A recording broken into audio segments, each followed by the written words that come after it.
আজকে প্রাচীন ভারতের ইতিহাস এইটার টোটালটা ম্যারাথন ক্লাস, টোটালটা অল চ্যাপ্টার, টোটালটা আমি আজকে একটা ক্লাসে টোটালটা আমি বোঝাবো। আগে একটু দেখে নি কোন চ্যাপ্টার থেকে বিভিন্ন পরীক্ষায় কেমন প্রশ্ন আসে তার একটা দেখে নমুনা।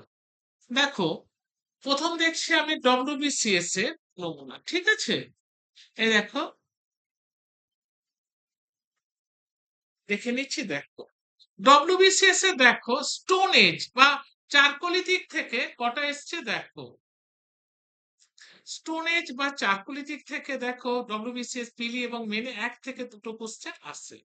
আচ্ছা, এসএসসি সিজিএল সিএইচএসএল, এই এসএসসি যে পার্টটা থেকে এখান থেকে এক কোনো বছর আসে কোনো বছর আসে না।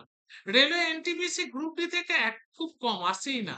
তাহলে আমাদের টোটাল এই চ্যাপ্টারটা থেকে কম্পিটিটিভ একদমই তেমন আসে না, তবু পড়তে হবে, ঠিক আছে?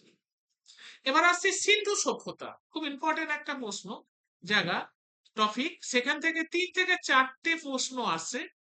আর সিজিএল এ ধরো 1 থেকে 2টো কোশ্চেন আছে, রেলেও 1 থেকে 2টো কোশ্চেন আছে, মোটামুটি ভালোই কোশ্চেন আছে এখান থেকে।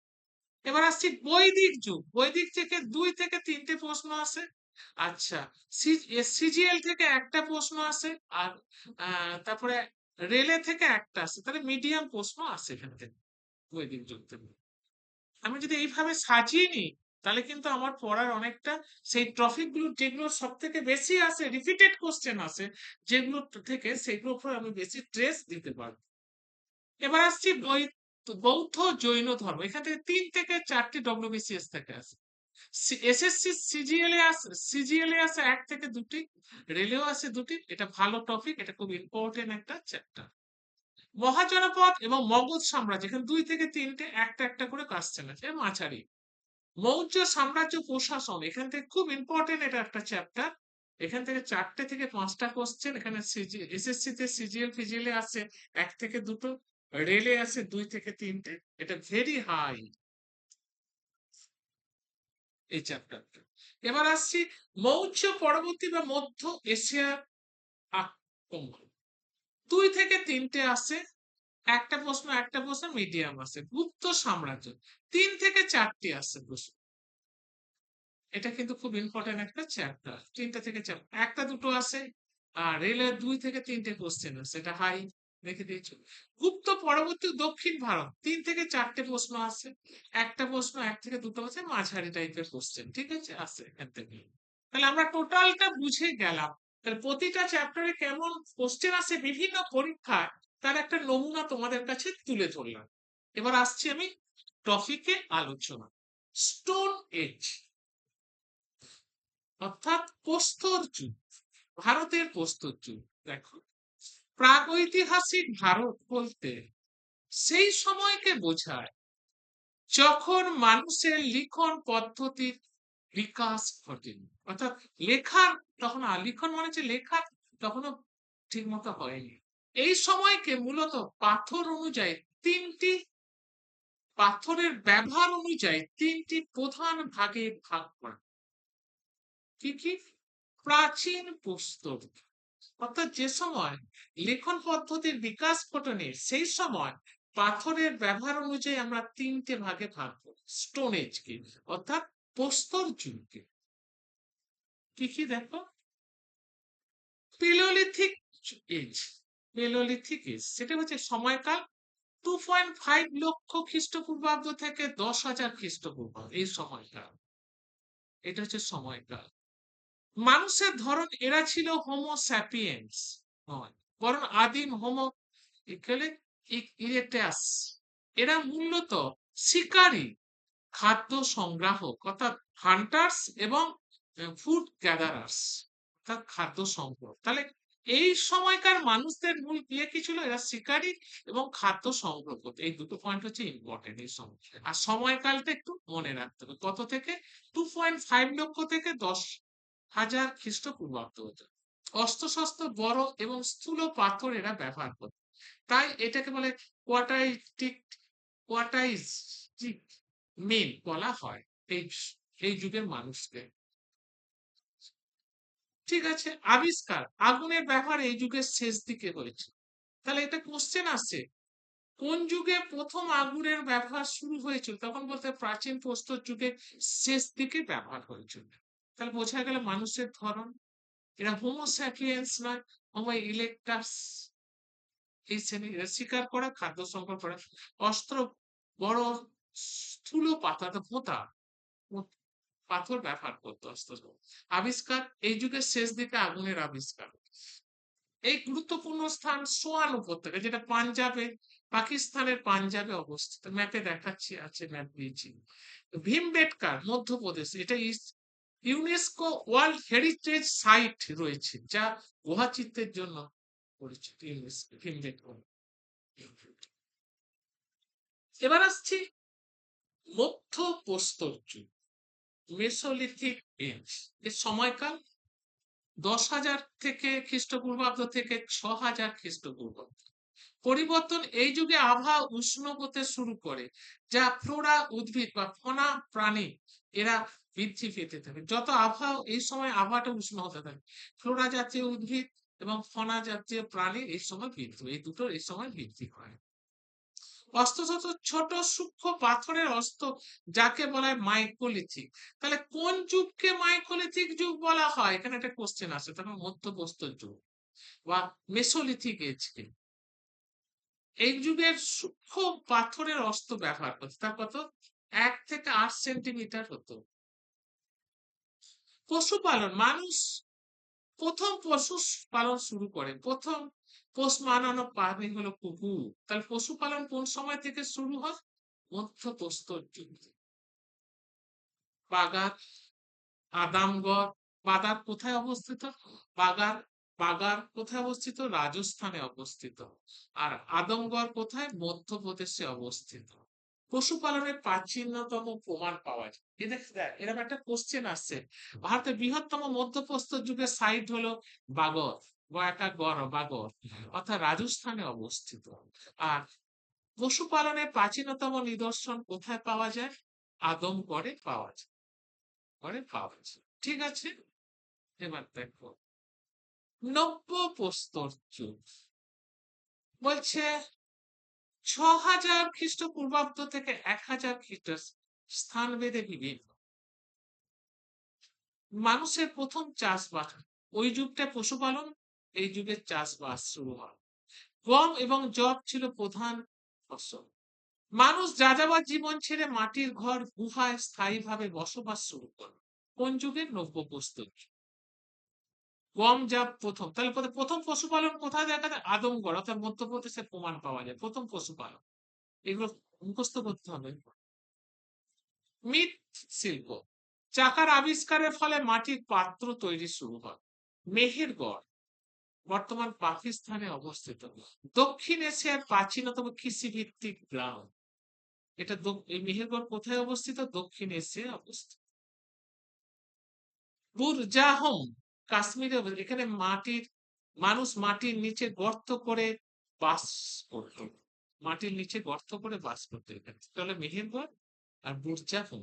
ঠিক আছে, এবার নেক্সট দেখো, পয়েন্ট দিয়ে রেখেছো। এই দেখো এইখানটা পাকিস্তানে বুরজাহম দেখেছো, এই যে বুরজাহম দেখা যাচ্ছে। সোহান উপত্যকা। মেহেরগড় দেখো কোন জায়গাটায়, আমরা ম্যাপে দেখিয়ে দিয়ে গেছে। ভীমবেটকা কোথাটা দেখো, আদমগড় কোথায়, বাগর কোথায় দেখো, এইটুকু অংশতেই এতগুলো ইয়ে আছে, এইটুকু অংশ দেখতে পেয়েছো। ভীমবেটকা দেখেছো কোন জায়গাটা, পুরো মাকে বুঝিয়ে দিয়েছি ম্যাপে একবার টোটালটা, তারপরে ম্যাপ দিয়ে। ঠিক আছে, বোঝা গেছে। এইবার আমি একটা নতুন জিনিস, যেটা কোনো কোনো বইতে পাবে না, একটা নতুন জিনিস এখানে একটা সংযোজন করেছি। নতুন জিনিস যেটা হচ্ছে দেখো, আরো সেটা আরো সুন্দর বুঝতে পারবে, যে বোঝাটা আরো সুবিধা হবে। সেটা হচ্ছে, দেখে না, সেটা হচ্ছে বর্তমান সময়ের সাথে সংযোগ। অর্থাৎ এই যে স্টোন এজটা, স্টোন এজটা স্টোন এজটা বর্তমান সময়ের সাথে কতটা সংযোগ আছে, মানে কতটা মিল আছে, এটা আমি প্রমাণ দিয়ে দেখিয়েছি। দেখো, প্রথম দেখিয়েছি দেখো, প্রযুক্তি, প্রযুক্তিগত বিবর্তন। প্রস্তর যুগের মানুষ মাইক্রোলিথিক বা ছোট্ট ক্ষুদ্র অস্ত্র আজ আমাদের হাতে ন্যানো টেকনোলজি আদি রূপ। তো এই যে মধ্যপ্রস্তর যুগে মাইক্রোলিথিক অর্থাৎ ক্ষুদ্র সূক্ষ্ম সূক্ষ্ম যে সমস্ত ধারালো অস্ত্র ব্যবহার, সেটা আধুনিক যুগে আমরা ন্যানো টেকনোলজিতে দেখতে পাই। দারুণ একটা জিনিস এখানে আমরা কম্পেয়ার করেছি বর্তমানের সাথে। খাদ্য নিরাপত্তা আজ যে আমরা যে উন্নত কৃষি ব্যবস্থা বা গ্রিন রেভলিউশন নিয়ে কথা বলি, তার ভিত্তি স্থাপিত হয়েছে নব্য প্রস্তর যুগ অর্থাৎ মেহেরগড়ে। এই যে গ্রিন রেভলিউশনের কথা আমরা বলি, সেটা কিন্তু তৈরি হয়ে গেছে মেহেরগড়ে। মেহেরগড় তো কৃষি ভিত্তিক একটা নগর। সেটাই। আচ্ছা, শিল্প এবং যোগাযোগ ভীমবেটকা গুহাচিত্র ছিল মানুষের প্রথম ভিজুয়াল কমিউনিকেশন, যা আজকের দিনে গ্রাফিক বা সিনেমার আদিম। এই যে ভিজুয়াল কমিউনিকেশন অর্থাৎ গুহাচিত্র যে খোদাই করা প্রথম যে ভিজুয়াল কমিউনিকেশন খোদাই চিত্র পাওয়া গেছে, তার গ্রাফিক বা সিনেমা আজকের দিনে তার, তাহলে উৎসটা কোথায়? সেই ভীমবেটকা গুহাচিত্র থেকে। আজকে যেগুলো আমরা গ্রাফিক্স ব্যবহার করি, সিনেমার আদি রূপ ব্যবহার করি, সেগুলো কিন্তু সেখান থেকে। ঠিক আছে, এবার একটু এটাকে ছকের সাহায্যে বুঝিয়েছি। দেখো, অর্থনীতি প্রাচীন পদ্ধতি শিকার খাদ্য সংগ্রহ করে, মধ্য পদ্ধতি শিকার ও পশুপালন করা শুরু হয়। তারপরে হচ্ছে পশুপালন এই যুগে বলেছি প্রথম কুকুর। নব্য প্রস্তর থেকে কৃষি এবং স্থায়ী বসবাসের শুরু হয়। বোঝা গেল অর্থনীতি। এবার আসছে দেখো অস্ত্রের ধরন। এখানে ভোতা অস্ত্র ব্যবহার করা, হাত কুঠার, চপার, এগুলো মাইক্রোলিথ অর্থাৎ ক্ষুদ্র সূক্ষ্ম অস্ত্র শস্ত্র 1 থেকে 8 মিলিমিটার অস্ত্র শস্ত্র ব্যবহার করা। আর এখানে মসৃণে পালিশ করা পাথর ব্যবহার করা। বাসস্থান গুহা বা পাথরের তলায় বা গাছের ডালে, বড় গাছের ডালে ব্যবহার করা। আর মধ্যপ্রস্তর যুগে কুঁড়ে ঘর বা গুহায় বসবাস হতো। আশা করি বোঝা গেছে। কাদা বা রোদে পড়া ইটের বাড়ি তৈরি। আগুন, তাহলে এই প্রথম যে প্রাচীন প্রস্তর যুগের শেষ দিকে আগুন তৈরি ব্যবহার করতে জানলো। এই মধ্যপ্রস্তর যুগে তীর ধনুকের ব্যবহার জানলো। আর নব্য প্রস্তরের চাকা এবং চাষাবাস জানলো। আশা করি বুঝতে পেরেছিল। এবার এই জায়গাটা খুব ইম্পর্টেন্ট, দেখেছে পরীক্ষার জন্য ইম্পর্টেন্ট, কি সুন্দর আমি সাজিয়েছি দেখ। এইটা দেখলেই বুঝতে পারবে। এই দেখো, দেখো রবার্ট ব্রুস ফুট 1863 সালে মাদ্রাজে পল্লভারম থেকে ভারতের প্রথম প্রস্তর যুগের অস্ত্র আবিষ্কার করে। তাহলে কে প্রথম, কোথায় প্রথম প্রস্তর যুগের আবিষ্কার করে? 1863 খ্রিস্টাব্দে। কবে? 1863 খ্রিস্টাব্দে। কে করেন? ফুট। সহজে একটু ছোট করে লিখে দিলাম, ফুট প্রথম প্রস্তর যুগের অস্ত্র বা হাতিয়ার আবিষ্কার করেন। তাই তাকে কি বলা হয়? ভারতের প্রাগৈতিহাসিক জনক। এখানে একটা কোশ্চেন এসে যায়, ভারতের প্রাগৈতিহাসিক জনক কে? তখন বলতে রবার্ট ব্রুস ফুট। এবার আসছি ভীমবেটকা। 2003 সালে ইউনেস্কো ওয়ার্ল্ড হেরিটেজ সাইট হিসাবে মর্যাদা দিয়েছেন। যারা হিস্ট্রি অনার্স নিয়ে পড়বে ভীমবেটকা তাদের পড়তে হবে, বা নিয়ে তাদের পড়তেই হবে, এটা আছে। এরপর আসছি দেখো প্যালোলিথিক স্তর। প্রাচীন প্রস্তর যুগের 3টি ভাগ, নিম্ন, মধ্য, উচ্চ।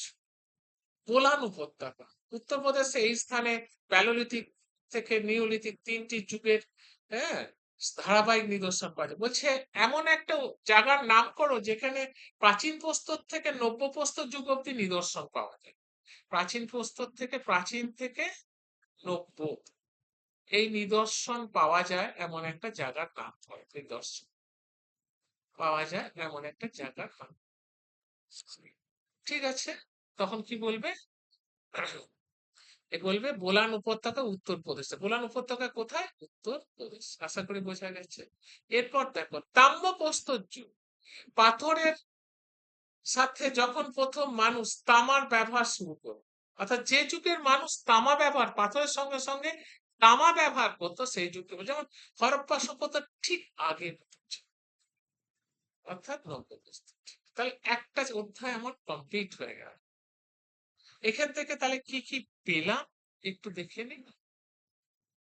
কি কি পেলাম টোটালটা থেকে? আমরা পেলাম প্রস্তর যুগ, অর্থাৎ যেখানে প্রস্তর যুগ, যেখানে কি বলে লিখন পদ্ধতি সেই সময় সেইভাবে পাওয়া যায়নি, অর্থাৎ সেই সেই পাথরকে ব্যবহার করে সে সময় চলতো। সেই প্রস্তর যুগকে তিনটে ভাগে ভাগ করা যাচ্ছে। একটা হচ্ছে প্রাচীন প্রস্তর যুগ, তার সময়কাল 2.5 লক্ষ খ্রিস্টপূর্বাব্দ থেকে 10,000 খ্রিস্টপূর্বাব্দ। এখানকার মানুষ হোমো স্যাপিয়েন্স না হোমো ইলেকটাস, অর্থাৎ শিকার খাদ্য সংগ্রহ করে এদের প্রধান কাজ। অস্ত্রশস্ত্র, এখানে বড় ভোঁতা অস্ত্রশস্ত্র ব্যবহার করতো। আগুনের ব্যবহার এই যুগের শেষ দিকে ছিল। গুরুত্বপূর্ণ স্থান সোয়ান উপত্যকা পাকিস্তানে, পাঞ্জাবের পাকিস্তান, ভীমবেটকা মধ্যপ্রদেশে। এবার আসছে মধ্যপ্রস্থ যুগ, 10,000 খ্রিস্টপূর্বাব্দ থেকে 6,000 খ্রিস্টপূর্বাব্দ। এই সময় আবহাওয়া উষ্ণ হতে থাকে, সেখানে ফ্লোরা বা ফনা জাতীয় উদ্ভিদ বৃদ্ধি থাকে। এখানে মাইকোলিথিক এই যুগটাকে বলে, কেন বলা হয়? এখানে সূক্ষ্ম পাথরে বা ছোট পাথরের অস্ত্রশস্ত্র ব্যবহার করা হতো, অর্থাৎ 1 থেকে 8 সেন্টিমিটার পর্যন্ত হতো এই অস্ত্রশস্ত্রগুলো। এখানকার মানুষ প্রথম পশুপালন করতে শিখলো। কুকুর তাদের ছিল প্রধান পশু পালিত ইয়ে প্রাণী। আর কি এই জায়গা কোন কোন জায়গায় নিদর্শন পাওয়া গেছে?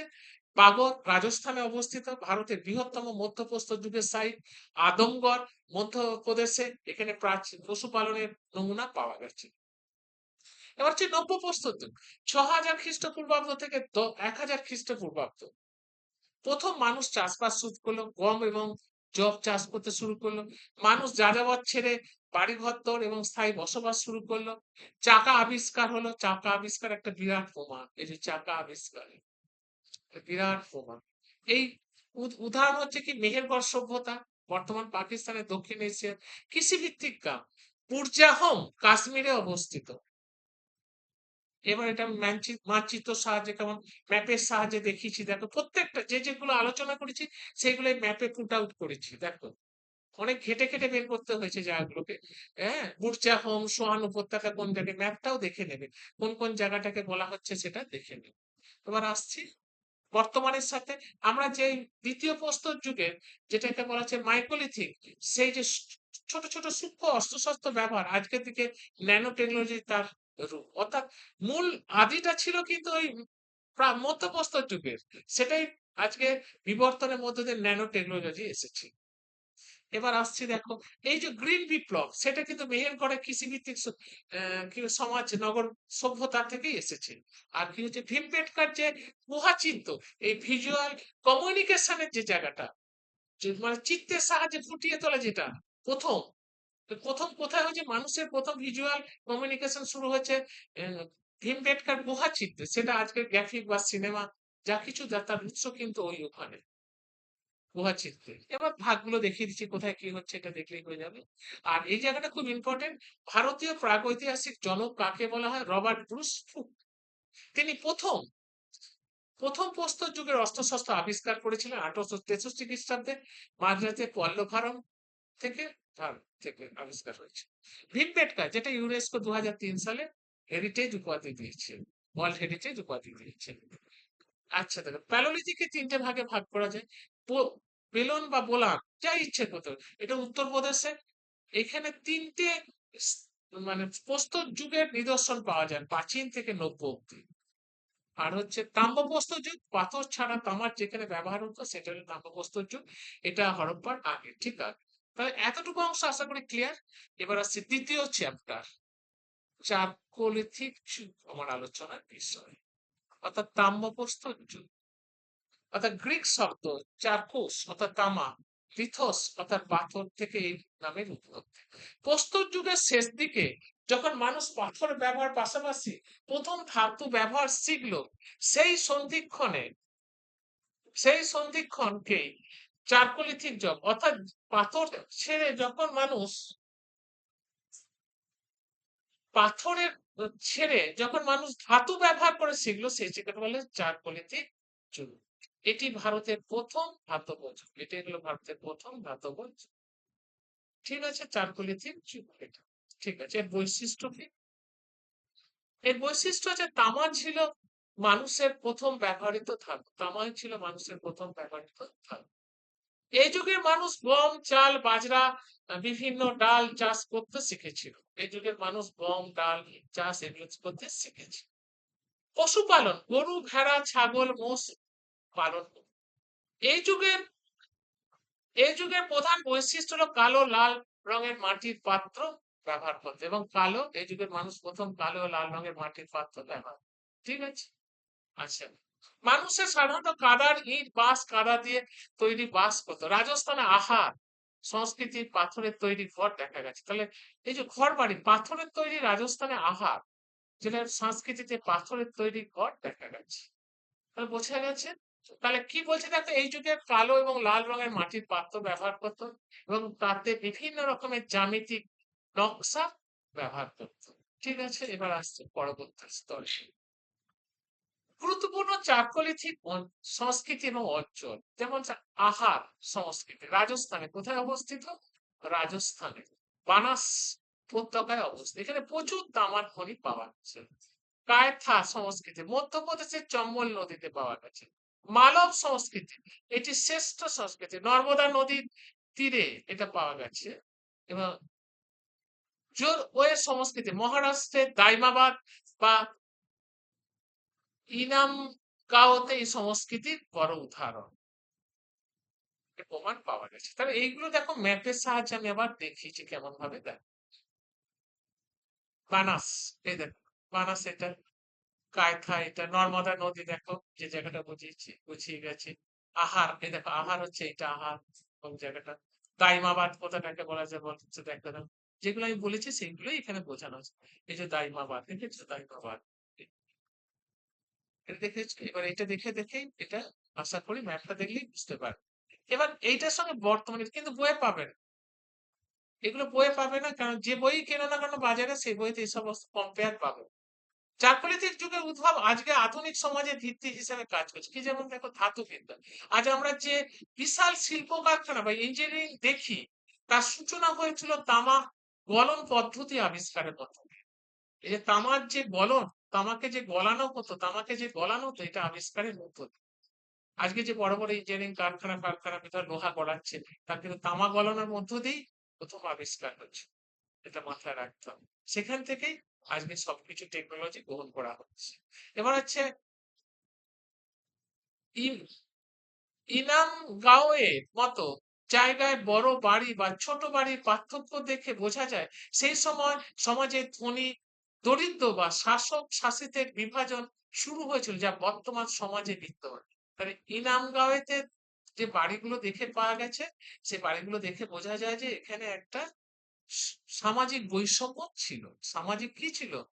বৈষম্য ছিল, এটা দেখে বোঝা যায়। এবার আসছে পরবর্তী বাণিজ্য বিনিময়। এই যুগে, এই চারকোলিথিক যুগে এক অঞ্চল থেকে অন্য অঞ্চলে পণ্য বিনিময় হতো, যেটি আজকে বৈষয়িক বা গ্লোবাল ট্রেড বলা হয়। তাহলে এক দেশের সঙ্গে এক দেশে যেটা বাণিজ্য চলছে, বিশ্বায়নের দৌলতে সেটা, কিন্তু সেটাই সেই চারকোলিথিক যুগে শুরু হয়ে গেছে। আর হচ্ছে কি ধর্মীয় বিশ্বাস, তারা মাতৃমূর্তি বা ষাঁড়ের পূজা করতো। তাদের গ্রামীণ অঞ্চলে আজও মানুষ পশু পূজা, সে ঐতিহ্য আছে দেখা যায়, এবং শেকড় এখনো লুকিয়ে আছে। ষাঁড়ের পূজা এখনো আছে। ষাঁড়ের পূজা যজ্ঞের সময় ষাঁড়কে কি করা হয়? পুজো করে ছেড়ে দেওয়া হয়। যখন অশ্বমেধ যজ্ঞ, বড় বড় যজ্ঞ করা হয় এখনো, সে দেখেনিস বিভিন্ন তীর্থস্থানে বড় বড় ষাঁড় ঘোরে, এগুলো তো বিভিন্ন যজ্ঞ বা ইয়ে থেকে ছাড়া ষাঁড়। আর মাতৃপূজা এখনো তো আমাদের মধ্যে প্রচলিত আছে, সেখানে দুর্গা মূর্তি, সরস্বতী মূর্তি, দেবী মূর্তি তো প্রচলন রয়েছে, বিভিন্ন মূর্তি। তার শেকড়টা কিন্তু সেই চাকলিতিক যুগে বা তাম্রস্বই যুগে। সময়কালটা দিয়ে দিচ্ছি, দেখ কত থেকে কত সময়কালটা, এটা ভাগটা টেবিলের সাহায্যে দিয়েছি। তামা ব্যবহার করা হতো। সবচেয়ে বড় বসতি কোথায় পাওয়া যায়? দাইমাবাদ, মহারাষ্ট্রটা। মৃৎপাত্রের ধরন ব্ল্যাক এবং রেড ওয়ারে ছিল। আর কি প্রধান শস্য? ধান, গম, যব, মসুর ডাল, এগুলো ছিল প্রধান শস্য। আবিষ্কৃত প্রথম শস্য তুলা, প্রথম তুলা আবিষ্কার হয়েছে। আচ্ছা, লোহার ব্যবহার, এই যুগে মানুষ লোহার ব্যবহার জানতো না। দেখো আর কি ধর্ম, মাতৃদেবী এবং ষাঁড়ের পূজা প্রচলন, যেটা বললাম সেটাই আছে। যেটা ডিটেলিং সেটাই সংক্ষেপে এখানে টেবিলের সাহায্যে বুঝিয়ে দিচ্ছি। এবার মনে রাখার জন্য কি কি ইম্পর্টেন্ট এখান থেকে পরীক্ষায় আসতে পারে সেগুলো। মেহেরগড়ের এই যুগের অগ্রদূত বলা হয়, অর্থাৎ তাম্রশাহী যুগটাকে বলা হয়, যুগটাকে মেহেরগড়ের অগ্রদূত যুগ বলা হয়। তবে সিন্ধু সভ্যতার সমসাময়িক বা পরবর্তী সময়ে চারকোলিন স্তম্ভগুলি বেশি বিকশিত হচ্ছে, অর্থাৎ সিন্ধু সভ্যতা বা তার পরবর্তী সময়ে এই তামসিক যুগের প্রসার ঘটেছে। তামসিক বা তারা নরম ধাতু হওয়ায় এটি দিয়ে জঙ্গল পরিষ্কার বা কঠিন কাজ করা সম্ভব ছিল, তাই লোহা আবিষ্কার না হওয়া পর্যন্ত কৃষি বিপ্লব পূর্ণ পায়। মহারাষ্ট্রের লোকেরা মৃতদেহকে উত্তর দক্ষিণ দিক করে মেঝেতে নিচে সমাধিস্থ করত। মানব সংস্কৃতি মৃৎপাত্রের চিত্রাঙ্কনে সূক্ষ্ম কাজ দেখা যায়। আর কি দেখো, চারকোলিথিক যুগ ব্রোঞ্জ যুগের সমসাময়িক হলেও অনেক ক্ষেত্রে এটি গ্রাম্য সভ্যতা রয়ে গিয়েছিল, যা সিন্ধু সভ্যতার পতনের পরও ভারতের বিভিন্ন প্রান্তে টিকেছে। এটা এই চারকোলিথিক যুগটা ছিল গ্রাম্যাশ্রয়ী যুগ, গ্রাম্য সভ্যতা, যেটা সভ্যতা সিন্ধু সভ্যতার পতনের পরও। এবার আলোচনায় আসছি সিন্ধু সভ্যতা তৃতীয় অধ্যায় বা ব্রোঞ্জ যুগের বিপ্লব যেটা বলা হয়। দেখো, সিন্ধু সভ্যতা ছিল পৃথিবীর প্রাচীনতম নগর কেন্দ্রিক সভ্যতা, এটি ছোট থেকে পড়ে এসছে। এটা তাম্রপ্রস্তর যুগের তামা এবং ব্রোঞ্জের যুগের সভ্যতা। 1853 সালে দয়ারাম সাহানি প্রথম হরপ্পা আবিষ্কার করে, আর জন মার্শাল 1824 সালে আরেকটি নতুন সভ্যতা যেটা বিশ্বের বাসী জানার, মহেঞ্জোদারো ও হরপ্পা দুটো সভ্যতা।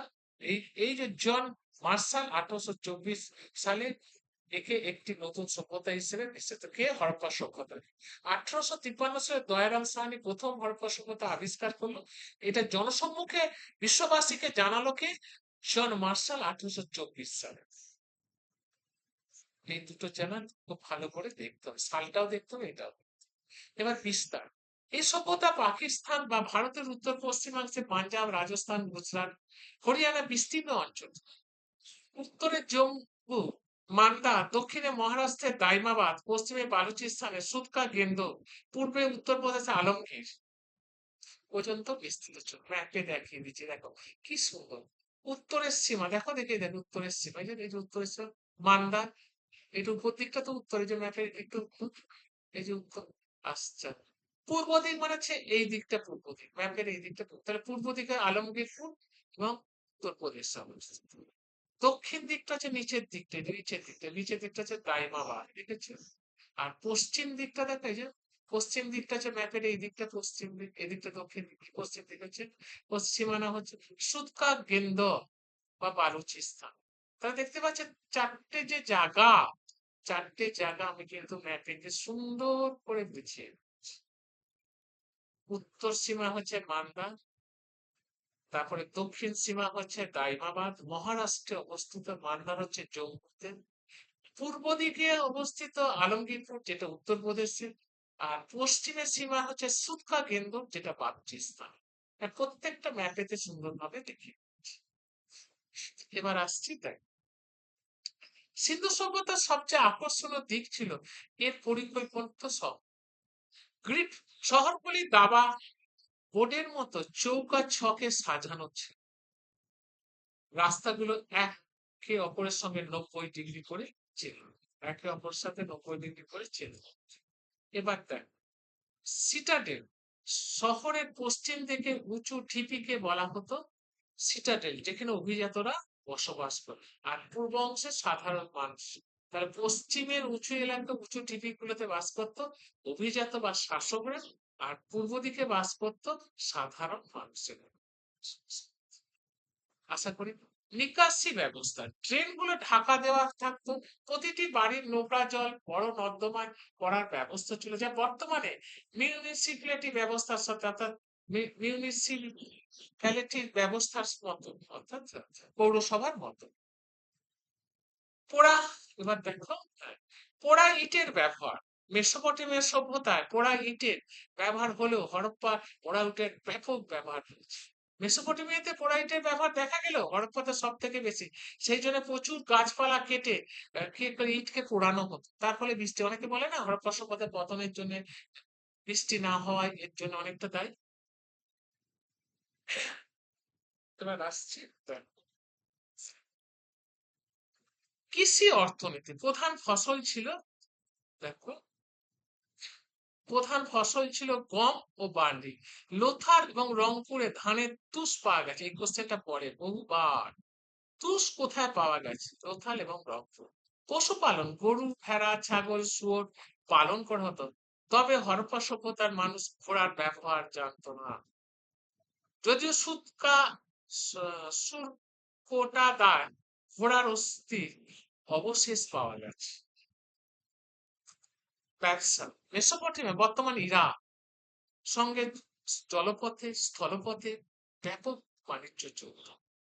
তাদের সিলমোহর মেসোপটেমিয়ার সুমেরীয় ও শহরগুলিতেও পাওয়া গেছে। অর্থাৎ সুমেরীয়, মেসোপটেমিয়া সুমেরীয় এই দুটো স্থানে যে সিলমোহর ব্যবহার করা হতো, সিলমোহর, যে সিলমোহর ব্যবহার করা হতো, হরপ্পাতেও সেই সিলমোহর পাওয়া গেছে। এ থেকে বলা যায় যে হরপ্পার সঙ্গে মেসোপটেমিয়া সুমেরীয় সভ্যতা স্থলপথ বা জলপথে বাণিজ্য। ধর্ম, তারা প্রকৃতি পূজা করত, সবচেয়ে উল্লেখযোগ্য মাতৃদেবী, পশুপতি শিবের উপাসনা। লিঙ্গ ও যোনি পূজা, আশুত গাছের পূজা চলত, অশ্বত্থ গাছের পূজা চলত। তাদের কোনো মন্দির বা ধর্মীয় ইমারত পাওয়া যায়, বলছে কোনো মন্দির পাওয়া যায়। হচ্ছে বর্তমানের সঙ্গে কি সংযোগ? দেখো, আজকে যে চণ্ডীগড় বা নিউ ইয়র্কের শহরের যে গ্রিড সিস্টেম, তার প্রথম প্রয়োগ দেখা গিয়েছিল সিন্ধু সভ্যতা। আজকে যে চণ্ডীগড় বা নিউ ইয়র্কে যে মানে বাড়িঘর তৈরি করবার জন্য যে পদ্ধতি প্রয়োগ করেছিল, গ্রিড সিস্টেম পদ্ধতি, সেটা কিন্তু সিন্ধু সভ্যতাতে আগেই তৈরি হয়েছে, আজ থেকে কি বলে 5000 বছর আগে। স্বাস্থ্য, ভূগর্ভস্থ নিকাশি ব্যবস্থা প্রমাণ করে তারা বর্তমান সময়ের মধ্যে পরিষ্কার পরিচ্ছন্ন। আজকে তো জল নিকাশি ব্যবস্থা আছে পৌরসভা থেকে, তাই না? এবার হচ্ছে ওজন। 16 এর গুণিতকে ওজন পদ্ধতি ছিল। 16 এর গুণিতক, 16কে 4 দিয়ে গুণ করছে, আবার তারপর এইভাবে বলতে 4 দিয়ে গুণ করলে 64, দেখছো না? 16 আবার 10 দিয়ে গুণ করলে 160। এই গুণিতক পদ্ধতিতে, যেটা মেট্রিক পদ্ধতি, আধুনিক মেট্রিক পদ্ধতি এখান থেকে এসে 16 গুণিতক পদ্ধতি থেকে এসেছে। আর কি? বৃষ্টির জল সংরক্ষণ, ধোলাভিয়ায় পাওয়া যায় উন্নত জলাধার সংরক্ষণ, যা আজকে, হ্যাঁ, রেন ওয়াটার হারভেস্টিং এর আদিকালীন উদাহরণ। আমরা যে জলকে, বৃষ্টির জলকে সংরক্ষণ করার জন্য জল ধরো জল ভরো যে আওয়াজ, সেটা কিন্তু এই ধোলাভিয়াতে প্রথম পাওয়া গেছে। দেখতে পাচ্ছিস কি সুন্দর কম্পেয়ার করেছি বর্তমান যুগের সাথে, সেই আজ থেকে 5000 বছর আগেকার যুগের কম্পেয়ার করে গেছে। হরপ্পা পাঞ্জাবে অবস্থিত, রাভি নদীর তীরে অবস্থিত। দয়ারাম সাহানি আবিষ্কার করে শস্যাগার এবং কফিনের সমাধি পাওয়া গেছে। মহেঞ্জোদারো, সিন্ধু, পাকিস্তানে অবস্থিত, সিন্ধু নদীতে। আর রাখাল দাস বন্দ্যোপাধ্যায় আবিষ্কার করে। বিশাল স্নানাগার এবং ব্রোঞ্জ নর্তকী পাওয়া গেছে। লোথাল, গুজরাটের ভোগাবান নদীর তীরে এস আর রাও আবিষ্কার করেন। কৃত্রিম বন্দর, চালের অবশেষ পাওয়া গেছে। এই যেখানটা পড়ে চালের তুষ কোথায় পাওয়া গেছে, তখন বলতে হবে ভোগাবান, গুজরাটে, লোথালে। কালীবঙ্গার রাজস্থানের ঘরঘরা নদীতে অমলানন্দ ঘোষ নাঙ্গল করার জমি বা উটের হাড় পাওয়া গেছে। ধোলাভিয়া, গুজরাটে লুনি নদীর তীরে জেপি যোশী উন্নত জল নিকাশি এবং স্টেডিয়াম পাওয়া গেছে। জামুদারো, সিন্ধু নদীর তীরে এনজি মজুমদার দুর্গের অস্তিত্ব নেই, পুঁথির কারখানা পাওয়া গেছে। মনে রাখার জন্য কিছু ইম্পর্টেন্ট স্টিক স্টিক মানে তথ্য দেওয়া আছে, সঠিক্স দেওয়া আছে। লিপি, সিন্ধু সভ্যতার লিপি ছিল চেফর, যা ডান দিক থেকে বামে, পরে লাইনের বাম থেকে ডানে লেখা হতো। এটি আজও পাঠোদ্ধার করা সম্ভব। প্রধান ধাতু তামা এবং বজ্র, লোহার ব্যবহার জানতে হবে। আচ্ছা, সিলমোহর এগুলি মূলত স্টিয়াটাইট পাথর দিয়ে তৈরি হতো, বাণিজ্যের ছাপ হিসাবে ব্যবহৃত। এবার আসছি দেখবা পতন, সিন্ধু সভ্যতার পতন কারণ নিয়ে আর্যদের আক্রমণ, সিন্ধু নদের গতিপথ হ্যাঁ, বিধ্বংসী বন্যা, খরা এই সমস্ত একটা কোনো একটা সঠিক সিদ্ধান্তে আসতে, কিন্তু বর্তমানে স্যাটেলাইট পরীক্ষার মাধ্যমে উপনীত হয়ে গেছে যে বিভিন্ন জলবায়ু পরীক্ষা টরীক্ষা করে গেছে প্রাকৃতিক বিপর্যয় এই সভ্যতার একটা প্রধান কারণ ছিল। এবার আসছি চতুর্থ অধ্যায় লৌহ যুগ, যেখান থেকে বৈদিক যুগ ভারতের লৌহ যুগের সূচনা 1000 খ্রিস্টপূর্বাব্দে। সিন্ধু সভ্যতার মানুষ তামা বঞ্চ ব্যবহার জানলো, লোহা জানতো না। বিপ্লব, লৌহ আবিষ্কার মানুষের জীবনে আমূল পরিবর্তন আনে। জঙ্গল পরিষ্কার করে কৃষি জমি তৈরি করা, শক্ত মাটি চাষ করা সহজ হয়। সংস্কৃতি, উত্তর ভারতে এই সময় পেন্টেড গ্রে ওয়ারে অর্থাৎ চিত্রিত ধূসর মৃৎপাত্রের সংস্কৃতি পাওয়া যায়, উত্তর ভারতে পাওয়া যায় এই লৌহ যুগে। এটা এই কোশ্চেনটা আসছে। দক্ষিণ ভারতে এটি মেগালিথ বা বৃহৎ পাথর সংস্কৃতি পাওয়া যায়, উত্তর ভারতে আলাদা দক্ষিণ ভারতে আলাদা, দেখতে পেয়েছি। এবার আসছি উদাহরণ কি এই লোহা যুগের উদাহরণ, উত্তরপ্রদেশের অতঞ্চি ঘেরা থেকে প্রথম লোহার ব্যবহার প্রমাণ পাওয়া যায়, উত্তরপ্রদেশে অতঞ্চি ঘেরা, এটা কিন্তু আমরা একটু মাথায় নিয়ে অতঞ্চি ঘেরা কোন জায়গায়, উত্তরপ্রদেশের এইটা থাকে, এই জায়গাটা অতঞ্চি দেখেছো, পুরো ম্যাপের সাহায্যে ছবি দিয়ে দেখিয়েছি। এবার আসছি বৈদিক যুগ। বৈদিক যুগ দেখো, সিন্ধু নদী কোথায়, দেখ বৈদিক যুগের প্রধান নদী তো সিন্ধু নদী।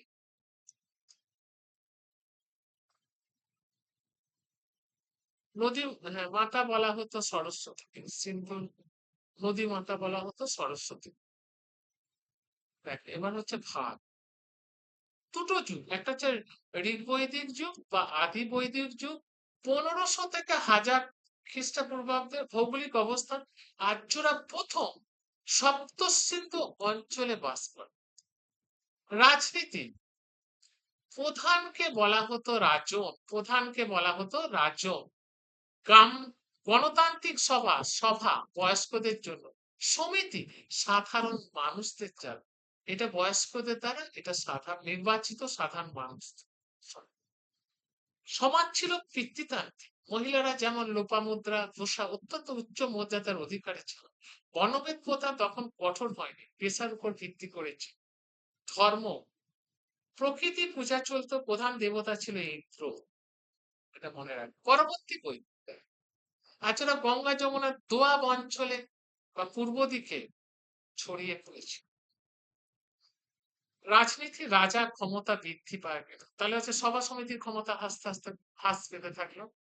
অশ্বমেধ রাজস্ব যোগ্য সভা সমিতির তো কমে গেল। সমাজ, বর্ণভেদ প্রথা বংশগত কঠোর হয়ে গেল। চতুর্বর্ণ, ব্রাহ্মণ ক্ষত্রিয় বৈশ্য শূদ্র প্রথা দৃঢ় হলো, নারীদের মর্যাদা হ্রাস পেল। অর্থাৎ সে যুগে নারীদের স্বাধীনতা ছিল, পরবর্তী বৈদিক যুগে সেই স্বাধীনতা চলে গেল। ধর্ম, আগে ইন্দ্রের জায়গায় নিল প্রজাপতি, আগে ছিল ইন্দ্র, পরবর্তী আদি বৈদিক যুগ বা প্রাথমিক বৈদিক যুগে দেবতা ছিল ইন্দ্র, সে জায়গায় নিল প্রজাপতি, সৃষ্টিকর্তা। বিষ্ণু, রুদ্র, শিব যজ্ঞ ও বলির অত্যন্ত ব্যয়বহুল ও জটিল হয়ে উঠল। বর্তমানের সাথে মিল, বর্ণ সব এবং রাজনীতি, বৈদিক যুগে সভা সমিতি আধুনিক রূপে আমরা বর্তমানে লোকসভা রাজ্যসভা দেখতে। গণতান্ত্রিক আলোচনার যে সেই বীজ বৈদিক যুগে, অর্থাৎ গণতন্ত্র ভিত্তিতে, যে এটা কিন্তু বৈদিক যুগেই তৈরি হয়েছিল সভা সমিতি, আর সেখান থেকে বর্তমানে গণতন্ত্রের ভিতরে লোকসভা রাজ্যসভা দেখেছিস। গোত্র বিবাহ, আজকে হিন্দু সমাজে গোত্র মেনে বিবাহ সামাজিক মর্যাদা নির্ধারণ করতে পরবর্তী বৈদিক থেকে চলে আসছে। এবার হচ্ছে এটার সংখ্যা কমে যাচ্ছে এখন। অর্থনীতি, লোহা নাঙল দিয়ে কৃষিতে যে বিপ্লব শুরু হয়েছিল, আজকে আধুনিক ট্রাক্টর যন্ত্রপাতির চাষ, তাই না, আধুনিক যে সমস্ত উপকরণ। সংস্কৃতি, আমাদের প্রতিদিনের গায়ত্রী মন্ত্র পাঠ বা যোগ ব্যায়ামের আদি উৎস কিন্তু বৈদিক যুগে। এখন আমরা গায়ত্রী মন্ত্র প্রতিদিন সকালে পড়ি। এটাই সংক্ষিপ্ত ভাবে বলা আছে। আদি বৈদিক যুগ 1500 থেকে 1000 খ্রিস্টাব্দ, ঋগ্বেদ সংকলিত। অয়স বলতে বোঝায় তামাকে, এটা কোশ্চেনটা আসছে, তামাকে বোঝায়। পরবর্তী বৈদিক যুগ 1000 থেকে 600, সাম যজু অথর্ব সংকলিত হয়, লোহার ব্যাপক ব্যবহার শুরু। লোহার আবিষ্কার কর্ণাটকের ধারওয়াড় এবং উত্তরপ্রদেশের গান্ডার এলাকায় প্রথম দেখা যায়। এবার দেখো 10 রাজার যুদ্ধ, ঋগ বৈদিক যুদ্ধ। পুরুঞ্জি অর্থাৎ রাভি নদীর তীরে ভরত গোষ্ঠীর রাজা সুদাসের সুদাসের জয় হয়। এবার হচ্ছে বোগাজকৈলি 1400 খ্রিস্টপূর্ব এসের মাইনরে পাওয়া গিয়েছে, যেখানে ইন্দ্র বরুণ মিত্র দেবতার নাম পাওয়া গেছে। মুন্ডক উপনিষদ, এখানে সত্যমেব জয়তু পটাতে, মানে কোথায়, এটা কোশ্চেনটা বহুবার পরীক্ষায় এসেছে। আমি কাল বাদ পরশু যখন তোমাদের আজ বুঝিয়ে দিচ্ছি, যখন পরীক্ষা নেবো চ্যাপ্টার ওয়াইজ তখন দেখতে পাবে। এখান থেকে সত্যমেব জয়তে কথাটি পাওয়া, সত্যমেব জয়ত কথাটা কোথা থেকে আছে? মুন্ডক উপনিষদ। এবার টিপস, ছোট ছোট দেখো, বিশেষ টিপস দিয়ে আছে দেখো। বেদ কথার অর্থ কি? জ্ঞান। বেদাঙ্গ কটি? 6টি। আয়ুর্বেদ কি? এটি একটি ঋগ্বেদের উপবেদ হিসাবে পরিচিত, চিকিৎসা ক্ষেত্রে ব্যবহার হয়। ধান্য ও জব কি? বৈদিক যুগে ধানকে ব্রীহি এবং জবকে জব বলা হয়। ব্রীহি কাকে বলা হয়? ধানকে। শুল্ক সূত্র, জ্যামিতির আদি উৎস হলো এই বৈদিক গ্রন্থ। তাহলে জ্যামিতির আবিষ্কার কোথা থেকে হয়েছে? জিওমেট্রির আবিষ্কার এই গ্রন্থ থেকে, শুল্ক সূত্র থেকে। কোথা থেকে হয়েছে মাথায় ঢুকিয়ে নিতে হবে, এটা একটা বারণ করছে, শুল্ক সূত্র থেকে। এবার হচ্ছে বেদ ও বৈদিক সমাজ। আর্যদের আগমনের সময় আগমনের সাথে সাথে ভারতে বৈদিক যুগের সূচনা হয়। সিন্ধু সভ্যতার পতনের পর ভারতে এই গ্রামীণ সভ্যতা করছে। বেদ শব্দ এসেছে সংস্কৃত বিদ থেকে, যার অর্থ জ্ঞান। বেদ মূলত 4টি: সংহিতা, ব্রাহ্মণ, আরণ্যক, উপনিষদ। ঋগ্বেদ, ঋগ্বেদ এই বিশ্বের প্রাচীনতম ধর্মগ্রন্থ। 1028টি সূত্র আছে, এটা পড়ে। 10টি মন্ডল আছে, এটাও পড়ে। তৃতীয় মন্ডলে বিখ্যাত গায়ত্রী মন্ত্র, আমাদের তৃতীয় মন্ডলে গায়ত্রী মন্ত্র, ঋগ্বেদের তৃতীয় মন্ডলে গায়ত্রী মন্ত্র পাওয়া যায়। সামবেদ, এটি ভারতের সঙ্গীত উৎস। ঋগ্বেদের মন্ত্রগুলি সুর করে গাওয়ার পদ্ধতি। চতুর্বেদ, যজ্ঞ এবং বিভিন্ন ধর্মীয় অনুষ্ঠানের নিয়ম কানুন এখানে করা হতো। অথর্ববেদ, এখানে জাদুবিদ্যা, তুক্তা, ভেষজ চিকিৎসার উপর ভিত্তি করে রচিত। তাহলে আমি তার 4টি দেখলাম ভাগ। এবার আসছি বৈদিক সমাজ ও রাজনীতি। রাজনৈতিক, বৈদিক সমাজ ছিল পিতৃতান্ত্রিক। সমাজের ক্ষুদ্রতম একক হলো কুল বা পরিবার, এই জায়গাটা পড়ে। রাজনৈতিক কাঠামো, কুল, গ্রাম, 20 জন, রাষ্ট্র। কিভাবে আসছে দেখো, প্রথমে কুল, তারপরে গ্রাম, তারপরে 20, তারপর জন, তারপরে রাষ্ট্র। কুলের বড় গ্রাম, গ্রামের বড় 20, 20-এর বড় জন, জনের বড় রাষ্ট্র। জনসভা, রাজা এক নায়ক ছিলেন না, তাকে পরামর্শ দেওয়ার জন্য সভা, প্রবীণ পরিষদ, সমিতি, সাধারণ মানুষ ছিল। বর্ণাশ্রম, পরবর্তী বৈদিক যুগে চতুর্বর্ণ প্রথার উদ্ভব হয়েছিল, ব্রাহ্মণ, ক্ষত্রিয়, বৈশ্য, শূদ্র। এছাড়াও একজন মানুষের জীবনকে 4টি আশ্রমে, ব্রহ্মচর্য, গার্হস্থ, বানপ্রস্থ ও সন্ন্যাস ভাগ করা হয়েছে। নারীদের অবস্থান ঋগ্বৈদিক যুগে, দেখো ঋগ্বৈদিক যুগে নারীদের স্থান ছিল সম্মানজনক, তারা যজ্ঞে অংশ নিতে পারতেন। উপনয়ন প্রথা চালু ছিল তাদের মধ্যে। লোপামুদ্রা, ঘোষা, অপলা, বিশ্বভারা ছিলেন সেই সময় বিদুষী নারী। তবে পরবর্তী বৈদিক যুগে নারীদের অবস্থা কিছুটি অবনতি হল। এবার হচ্ছে আমাদের সাথে এই যুগের কি সম্পর্কটা থেকে। বৈদিক যুগ আজ থেকে 1000 বছর আগে হলেও আমাদের বর্তমান জীবনের প্রভাব গভীর। ধর্ম, আজ হিন্দু ধর্মের বিবাহ শ্রাদ্ধের সময় বৈদিক মন্ত্র উচ্চারণ করা, তাই তো হয়। বামনের সাথে বৈদিক মন্ত্রই উচ্চারণ করে বিয়ের সময়। গণতন্ত্রের বীজ, বেদের সভা সমিতির, যা আজকের গণতন্ত্রের গ্রাম পঞ্চায়েত ব্যবস্থা হয়েছে। এবার হচ্ছে শিক্ষা ও দর্শন, উপনিষদে বাসুধৈব কুটুম্বকম, অর্থাৎ সমগ্র বিশ্বই এক পরিবার নীতিটি আজ ভারতীয় বিদেশ নীতির অন্যতম মূল নীতি। গোটা বিশ্ব একটা পরিবার, এটা আজকে বিদেশ নীতির মূল মন্ত্র ভারতের। যোগ ও আয়ুর্বেদ, অথর্ববেদে বর্ণিত ভেষজ জ্ঞান আজকে আধুনিক অথর্ববেদ চিকিৎসা, আয়ুর্বেদ চিকিৎসার উৎস। আয়ুর্বেদ যে চিকিৎসা সেটা কিন্তু ওই বৈদিক যুগেই তৈরি হয়ে গেছে। সময়কালগুলো বলে দিয়েছে, যেটা আগেও বললাম এখনই। প্রধান নদী সিন্ধু, যেটাকে নদী মাতা বলা হতো সরস্বতীকে। ইন্দ্র, অগ্নি, বরুণ, বৃষ্ক এবং মনা নামক স্বর্ণ মুদ্রা, এই দুটো হচ্ছে কর। বৃষ্ক এবং মনা কর, এগুলো হচ্ছে স্বর্ণ মুদ্রা কর। এটা বিনিময়ের মাধ্যম। লোহা, ঋগ্বৈদিক যুগে লোহা ছিল না, 1000 খ্রিস্টপূর্বাব্দ না লোহা ব্যবহার শুরু হয়। আশ্রম প্রথা, জাবাল উপনিষদে প্রথম 4টি আশ্রমের উল্লেখ পাওয়া যায়। এবার গেল বৈদিক যুগে, আরো তথ্য আছে দেখো। এই যে সত্যমেব জয়তে কথাটি মুন্ডক উপনিষদে পাওয়া গেছে, মনে রাখার জন্য। 10 রাজার যুদ্ধ। ঋগ্বেদের সপ্তম মণ্ডলে পুরুষ সিক্কি, বর্তমান রাভি নদীর তীরবর্তী ভরত গোষ্ঠীর রাজা সুদাসের সাথে 10 রাজার যুদ্ধ হয়েছে। বোখাজকই শিলালিপি, এটি এশিয়ার মাইনর থেকে প্রাপ্ত একটি শিলালিপি। দেবতা বরুণ, ইন্দ্র, মিত্রের নাম পাওয়া গেছে, যা আর্যদের ভারতে আসার প্রমাণ দেয়। অগ্না, বেদে গরুকে বলা হতো অগ্না। উপনিষদ 108টি, একেই বেদান্ত বলা হয়, বেদান্ত বলা হয়, কারণ এটি বেদের অন্তিম ভাগ। উপনিষদ বেদের অন্তিম ভাগ। 108টি। এবার হচ্ছে 6 নম্বর অধ্যায়, ষোড়শ মহাজনপদ, প্রথম ভারতীয় নগরায়ন। দেখো ম্যাপে দেয়া আছে সব রাজ্যগুলো 1 2 করে সব নাম্বারিং করে দেয়া আছে, দেখেছো? রাজ্যগুলো 1 2 3 করে নাম্বারিং করে দিয়েছে, কোনটা কোন রাজ্য। তোমরা বলে এক 16টা রাজ্যের নাম অঙ্গ হচ্ছে প্রথম। 1 নম্বর রাজ্য হচ্ছে অঙ্গ, এই যে ভাগগুলো দেয়া আছে দেখছো, এই যে অঙ্গ, মৎস্য সব দেয়া আছে, এই যে মৎস্য, তারপরে সেই অনুযায়ী নাম্বারিং করা আছে। এই যে অঙ্গ, এটা মৎস্য, এটা কাশি,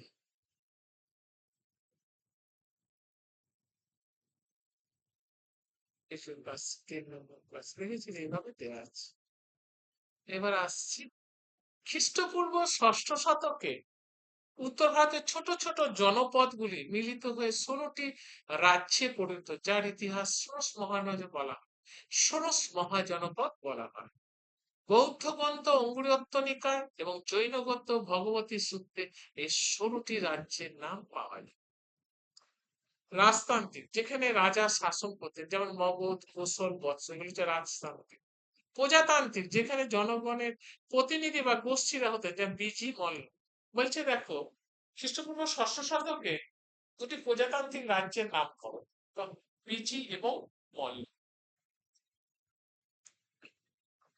এবার আসছে প্রত্যেকটা অঙ্গর রাজধানী হচ্ছে চম্পা, কোথায় কি বলে দিয়েছে। মগধ রাজকীয় পাটলিপুত্র, কাশী বারাণসী, কুশল শ্রাবন্তী রাজধানী, বিজি বৈশালী, মল্ল কুশীনগর বা পাবা, ছেদি শুক্তিমতী, আচ্ছা বৎস কৌশাম্বী, কুরু ইন্দ্রপ্রস্থ, তা পাঞ্চাল অহিচ্ছত্র, মৎস্য বিরাটনগর, সুরসেন মথুরা, হ্যাঁ, তারপরে অসমক, পোটালি, অবন্তী, উজ্জয়িনী, গান্ধার, তক্ষশিলা, কম্বোজ, রাজ রাজপুর। দেখতে পেয়েছো, এগুলো প্রত্যেকটা রাজধানীর নাম বলে গেল, বর্তমানের সাথে মিলটা। গণতন্ত্রের সূচনা, বিজি মল্ল মতো প্রজাতান্ত্রিক রাজ্যগুলি ছিল আধুনিক গণতান্ত্রিক কাঠামো আদি রূপ। আজকে ভারতের যে বিশ্বের বৃহত্তম গণতন্ত্র, তার বীজ বপন হয়েছে এই মহাজনপদ। প্রজাতান্ত্রিক রাজ্য বিজি এবং মল্ল, এই রাজ্যগুলো থেকেই গণতান্ত্রিক কাঠামো যে তৈরি হয়েছে, সেটা কিন্তু আজকে বীজটা বপন হয়েছে সেই সময়। নগরায়ন বা কেন্দ্রবিন্দু, প্রাচীন পাটলিপুত্র আজকে পাটনা, বারাণসী আজ পবিত্র তীর্থ, মথুরা আজ সাংস্কৃতিক কেন্দ্র। এই শহরগুলির গুরুত্ব 1000 বছর ধরে একইভাবে চলছে, প্রবাহমান। প্রতিরক্ষা এবং কূটনীতি, মগধ যেভাবে বৈবাহিক সম্পর্ক বা সামরিক শক্তির মাধ্যমে সাম্রাজ্য বিস্তার করে, আজকের দিনে দেশগুলিতে জিও পলিটিক্যাল বা ভূ রাজনৈতিক কূটনীতিতে একই পথ অনুসরণ করে। এবার দেখো মগধের উত্থান, মগধ কেন শ্রেষ্ঠ 16টা রাজ্যের মধ্যে মগধ কেন? 1 নম্বর হচ্ছে ভৌগোলিক অবস্থান, 3টে নদী, গঙ্গা সোন এবং গন্ডক নদীর সঙ্গম স্থল, উর্বর মৃত্তিকা, হ্যাঁ, পাটলিপুত্র রাজগীর 5টা পাহাড় দিয়ে ঘেরা, প্রাকৃতিক সৌন্দর্য অসাধারণ। সম্পদ, মগধের কাছে লোহার খনি ছিল, যা দিয়ে উন্নত অস্ত্র লাঙ্গল তৈরি করত। সেনাবাহিনী, মগধের প্রথম যুদ্ধের বড় আকারে হাতি ব্যবহার করা হয়েছে। এবার হচ্ছে উর্বর জমি, গঙ্গা উপত্যকায় পলি মাটির প্রচুর কৃষি, ওই যে 3টে নদীর পলিতে প্রচুর গাছপালা জন্মাতো, তাই না? সেই কাঠ বিক্রি করে প্রচুর মুনাফা আসতো। এবার আসছে কি, এগুলো এটাকে পয়েন্ট আউট করছি, দেখ 600 থেকে খ্রিস্টপূর্বাব্দ থেকে 325 সময়, অঙ্গুরীয়ত্ব নিকায় ভগবতী সমূহ। প্রথম সাম্রাজ্য হর্যাঙ্ক বংশকে বিম্বিসার এই বংশের প্রতিষ্ঠা। মগধ, তাই না? হর্যাঙ্ক, শিশুনাগ, শিশুনাগ, হ্যাঁ, নন্দ বংশ, এগুলো মৌর্য বংশ। হর্যাঙ্ক, শিশুনাগ, নন্দ, মৌর্য। দক্ষিণতম হচ্ছে অসমক, উত্তর পদ হচ্ছে গান্ধা এবং কম্বোজ। আচ্ছা, বিন্দুসার, তিনি সেনিক নামে পরিচিত ছিল, অঙ্গ রাজ্য জয় করেন। অজাতশত্রু, তিনি কুনিক নামে পরিচিত, তিনি তার সময় প্রথম বৌদ্ধ সঙ্গীত ডাকেন। মহাপদ্মনাথ একনাথ দ্বিতীয় পরশুরাম নামে। পরীক্ষার জন্য মনে রাখতে, মগধ উত্থানের পিছনে বিম্বিসারের বৈবাহিক নীতি, অজাতশত্রু কি বলে মহাশিলাকণ্ঠ, এর মহাশিলাকণ্ঠ হচ্ছে পাথর ছোড়ার যন্ত্র, রথ মুসল, গদার মতো অস্ত্রযুক্ত রথ, এই দুটো ব্যবহার একটু দেখে নিতে হবে। নামক যুদ্ধাস্ত্র বড় ব্যবহার। ঠিক আছে, এবার আসছি মগধ। মগধের উত্থান দেখো, কি সুন্দর ছবি দিয়ে বুঝিয়েছি। এই দেখো হর্যাঙ্ক বংশ, দেখেছো? হর্যাঙ্ক বংশ, হর্যাঙ্ক বংশ। তারপরে হচ্ছে খনিজ সম্পদ, নদী, শক্তিশালী, সবই দেখছি। শিশুনাগ, ভাগারটা হয় শিশুনাগ বংশ, দেখে পেয়েছো? শিশুনাগ বংশ, হর্যাঙ্ক বংশ, শিশুনাগ বংশ, দেখতে পাচ্ছ? বংশ। আচ্ছা, ঠিক আছে, ম্যাপে দেখিয়েছি। এবার দেখো ষোড়শ মহাজন মগধ। প্রথম হচ্ছে হারজাঙ্ক বা হরজাঙ্ক, যা ইচ্ছে করতে পারিস। এটা মগধের প্রকৃত জয়লাভ কি কি কারণে হয়েছিল? একটাই 3টে নদীর জন্য, লোহার খনি ঝাড়খণ্ড অঞ্চল, আর শক্তিশালী সামরিক বাহিনী, প্রথম হাতির ব্যবহার। এবার আছে বিম্বিসার, তিনি এই বংশের প্রতিষ্ঠাতা, তিনি সৈনিক উপাধি নিয়েছেন। তিনি বৈবাহিক সম্পর্কের মাধ্যমে কুশল, বৈশালী, মদ্র সাম্রাজ্য বিস্তার করেছিলেন। তার রাজধানী ছিল রাজগীর।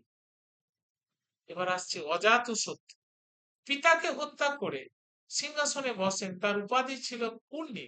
তার সময় বুদ্ধদেব নির্মাণ লাভ করেন, প্রথম বৌদ্ধ সঙ্গীত অনুষ্ঠিত হয় অজাতশত্রুর সময়।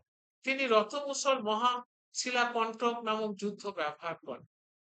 উদয়ী, তিনি গঙ্গা ও সোন নদীর সঙ্গমে পাটলিপুত্র শহরে স্থাপন করেন। পাটলিপুত্র শহর কার কাজ করে? উদয়নী, এবং সেখানে রাজধানী হস্তান্তর করেন। শিশুনাগ বংশ, শিশুনাগ বংশের শিশুনাগী হলেন, তিনি হলেন অবন্তী রাজ্য জয় করেন, মগধের সঙ্গে যুক্ত হন। তিনি রাজধানী সাময়িকভাবে বৈশালীতে সরিয়ে দিয়েছেন। কালাশোক, তার সময় বৈশালীতে দ্বিতীয় বৌদ্ধ সঙ্গীত, এগুলো মুখস্থ করতে হবে, কোথায় কার সময় প্রথম দ্বিতীয় বৌদ্ধ সঙ্গীত। এবার হচ্ছে নন্দ বংশ, এই বংশের প্রথম অক্ষত্রিয় বা শুদ্ধজাত বংশ মহাপদ্ম, তিনি এই বংশের প্রতিষ্ঠাতা। তাকে একরাট, হ্যাঁ, সর্বখাত্যান্তক এবং এবং দ্বিতীয় পরশুরাম বলা হয়। কাকে বলা হয়? ধন, কি বলে, কাকে বলা হয়? মহাপদ্ম নন্দ কিংবা ধননন্দ, তিনি শেষ রাজা নন্দ বংশে। তার সময় গ্রিক বীর আলেকজান্ডার ভারত আক্রমণ করেছিলেন, এবং তার বিশাল তার বিশাল সেনাবাহিনী ভয়ে গ্রিকরা বিপাশা নদীর উপর থেকে ফিরে গিয়েছে। এবার আসছি মৌর্য বংশ, 322 থেকে 185 খ্রিস্টপূর্বাব্দ। চাণক্যের সাহায্যে চন্দ্রগুপ্ত মৌর্য ধননন্দকে পরাজিত করে মগধ সাম্রাজ্য প্রতিষ্ঠা কি প্রতিষ্ঠা করেন? ধননন্দকে পরাজিত চন্দ্রগুপ্ত মৌর্য। কাকে পরাজিত করে? ধননন্দ। চন্দ্রগুপ্ত মৌর্য গ্রিক সেনাপতি সেলুকাসকে পরাজিত করে ভারতে এক বিশাল অংশকে ঐক্যবদ্ধ করে। বিন্দুসার তার উপাধি ছিল অমিত্রঘাত। তাহলে অমিত্রঘাত উপাধি কার? বিন্দুসারের। অশোক কলিঙ্গ যুদ্ধ 261 খ্রিস্টপূর্বাব্দের পর তিনি যুদ্ধ ত্যাগ করে বৌদ্ধ ধর্ম গ্রহণ করেন। তাকে দেবনাম প্রিয়দর্শী বলা হয়। কাকে বলা হয়? অশোক। কাকে বলা হয়? অশোক। অশোককে বলে। এবার হচ্ছে বর্তমান মগধ সাম্রাজ্যের প্রশাসনিক কাঠামো আজকে ভারতের সঙ্গে অদ্ভুত মিল আছে। পাটলিপুত্র বা পাটনা যে সেকালে পাটলিপুত্র আজকের বিহারের রাজধানী, এটি ভারতের প্রাচীনতম শহরগুলির একটি। অশোক স্তম্ভ সম্রাট অশোক সারনাথের সিংহ চতুর্মুখ আজও ভারতের জাতীয় প্রতীক। চারটে যে সিংহের মুখ দেখা যায় একটা প্রতীক, ভারতের জাতীয় প্রতীক সারনাথের। আমাদের জাতীয় পতাকায় ধর্মচক্র অশোকের অবদান। প্রশাসনিক চাণক্যের লেখা অস্ত্রশস্ত্র আজও কূটনীতি বা অর্থনীতি পাঠ্যপুস্তক হিসাবে প্রাসঙ্গিক। ঠিক আছে, এবার দেখ আরেকটু আছে অখণ্ড ভারত। চন্দ্রগুপ্ত মৌর্য প্রথমবার উত্তর ও দক্ষিণ ভারতের বড় অংশকে এক শাসনের অধীনে আনে, যা আধুনিক ভারতের ভৌগোলিক ঐক্য আদির। আচ্ছা, ঐক্যবদ্ধতা যদি চন্দ্রগুপ্ত মৌর্য প্রথম নিয়েছে উত্তর ভারতে, সাময়িক নিয়েছে, সেটাই হলো ভৌগোলিক ঐক্যের আদি। এটাকেই ব্যাখ্যা করে গেছে দেখো হর্যাঙ্ক বংশ। হর্যাঙ্ক বংশ বিম্বিসার অজাতশত্রু রাজগীর রাজধানী প্রথম পাটলির বৌদ্ধ সঙ্গীত পাটলির শিশুনাথ কালাশোক নামে পরিচিত। শিশুনাথ কালাশোক এবং বৈশালী তার রাজধানী বা পাটলিপুত্র অবন্তী জয় করেছিলেন দ্বিতীয় বৌদ্ধ সঙ্গীত। তাহলে কার সময় প্রথম বৌদ্ধ সঙ্গীত আহত হয়েছিল? অজাতশত্রুর সময়। কার সময়? আচ্ছা, আর এবার হচ্ছে দেখো ধননন্দ আলেকজান্ডারের ভারত অভিযান পাটলিপুত্র মহাপদ্মনন্দ ধননন্দ। এবার হচ্ছে অশোক চন্দ্রগুপ্ত মৌর্য অশোক শ্রেষ্ঠ তা বৃহত্তর তো শেষ রাজা মৌর্য বংশের শেষ রাজা বৃহত্তর পাটলিপুত্র রাজধানী কলিঙ্গ যুদ্ধ পাম্পলিপির ব্যাপ। পরীক্ষার জন্য কি কি টিপস করতে পারো এটা দেখ। এবার আসছে দেখো বিম্বিসার ভাষ্যের বিন্দুসার। বিম্বিসার ছিলেন হর্যাঙ্ক বংশের অর্থাৎ বুদ্ধের সমস্যা। বিম্বিসার কিন্তু বুদ্ধের সমস্যা। বিন্দুসার ছিলেন মৌর্য বংশের চন্দ্রগুপ্তের পুত্র। এই হলো চন্দ্রগুপ্তের। এবার আসছে দেখো রাজধানী কম। রাজধানী প্রথমে রাজগীর, তারপরে বৈশালী। প্রথমে রাজগীর, তারপরে হচ্ছে তারপরে বৈশালী, তারপর পাটলি। উপাধি সৈনিক উপাধি, কণিক উপাধি, অমিত্রঘাত উপাধি, প্রিয়দর্শী উপাধি, এগুলো প্রত্যেকেই পেয়ে গেছে। মগধের এই ইতিহাস থেকে পরবর্তী যুগ গুপ্ত সাম্রাজ্য বা পাল সাম্রাজ্যের পথ প্রশস্ত হয়েছে। এবার আসছে সম্রাট অশোকের নামযুক্ত চারটি ক্ষুদ্র শিলালিপি। এই চ্যাপ্টারটায় আসছে দেখো এগুলো দিয়ে দিচ্ছে এখানে। এই দেখতো গুজরাট মধ্যপ্রদেশে, নেত্তুর কর্ণাটকের, উড়ে গোলাম কর্ণাটকের, নেত্তুর কর্ণাটকের, মাস্কি কর্ণাটকের।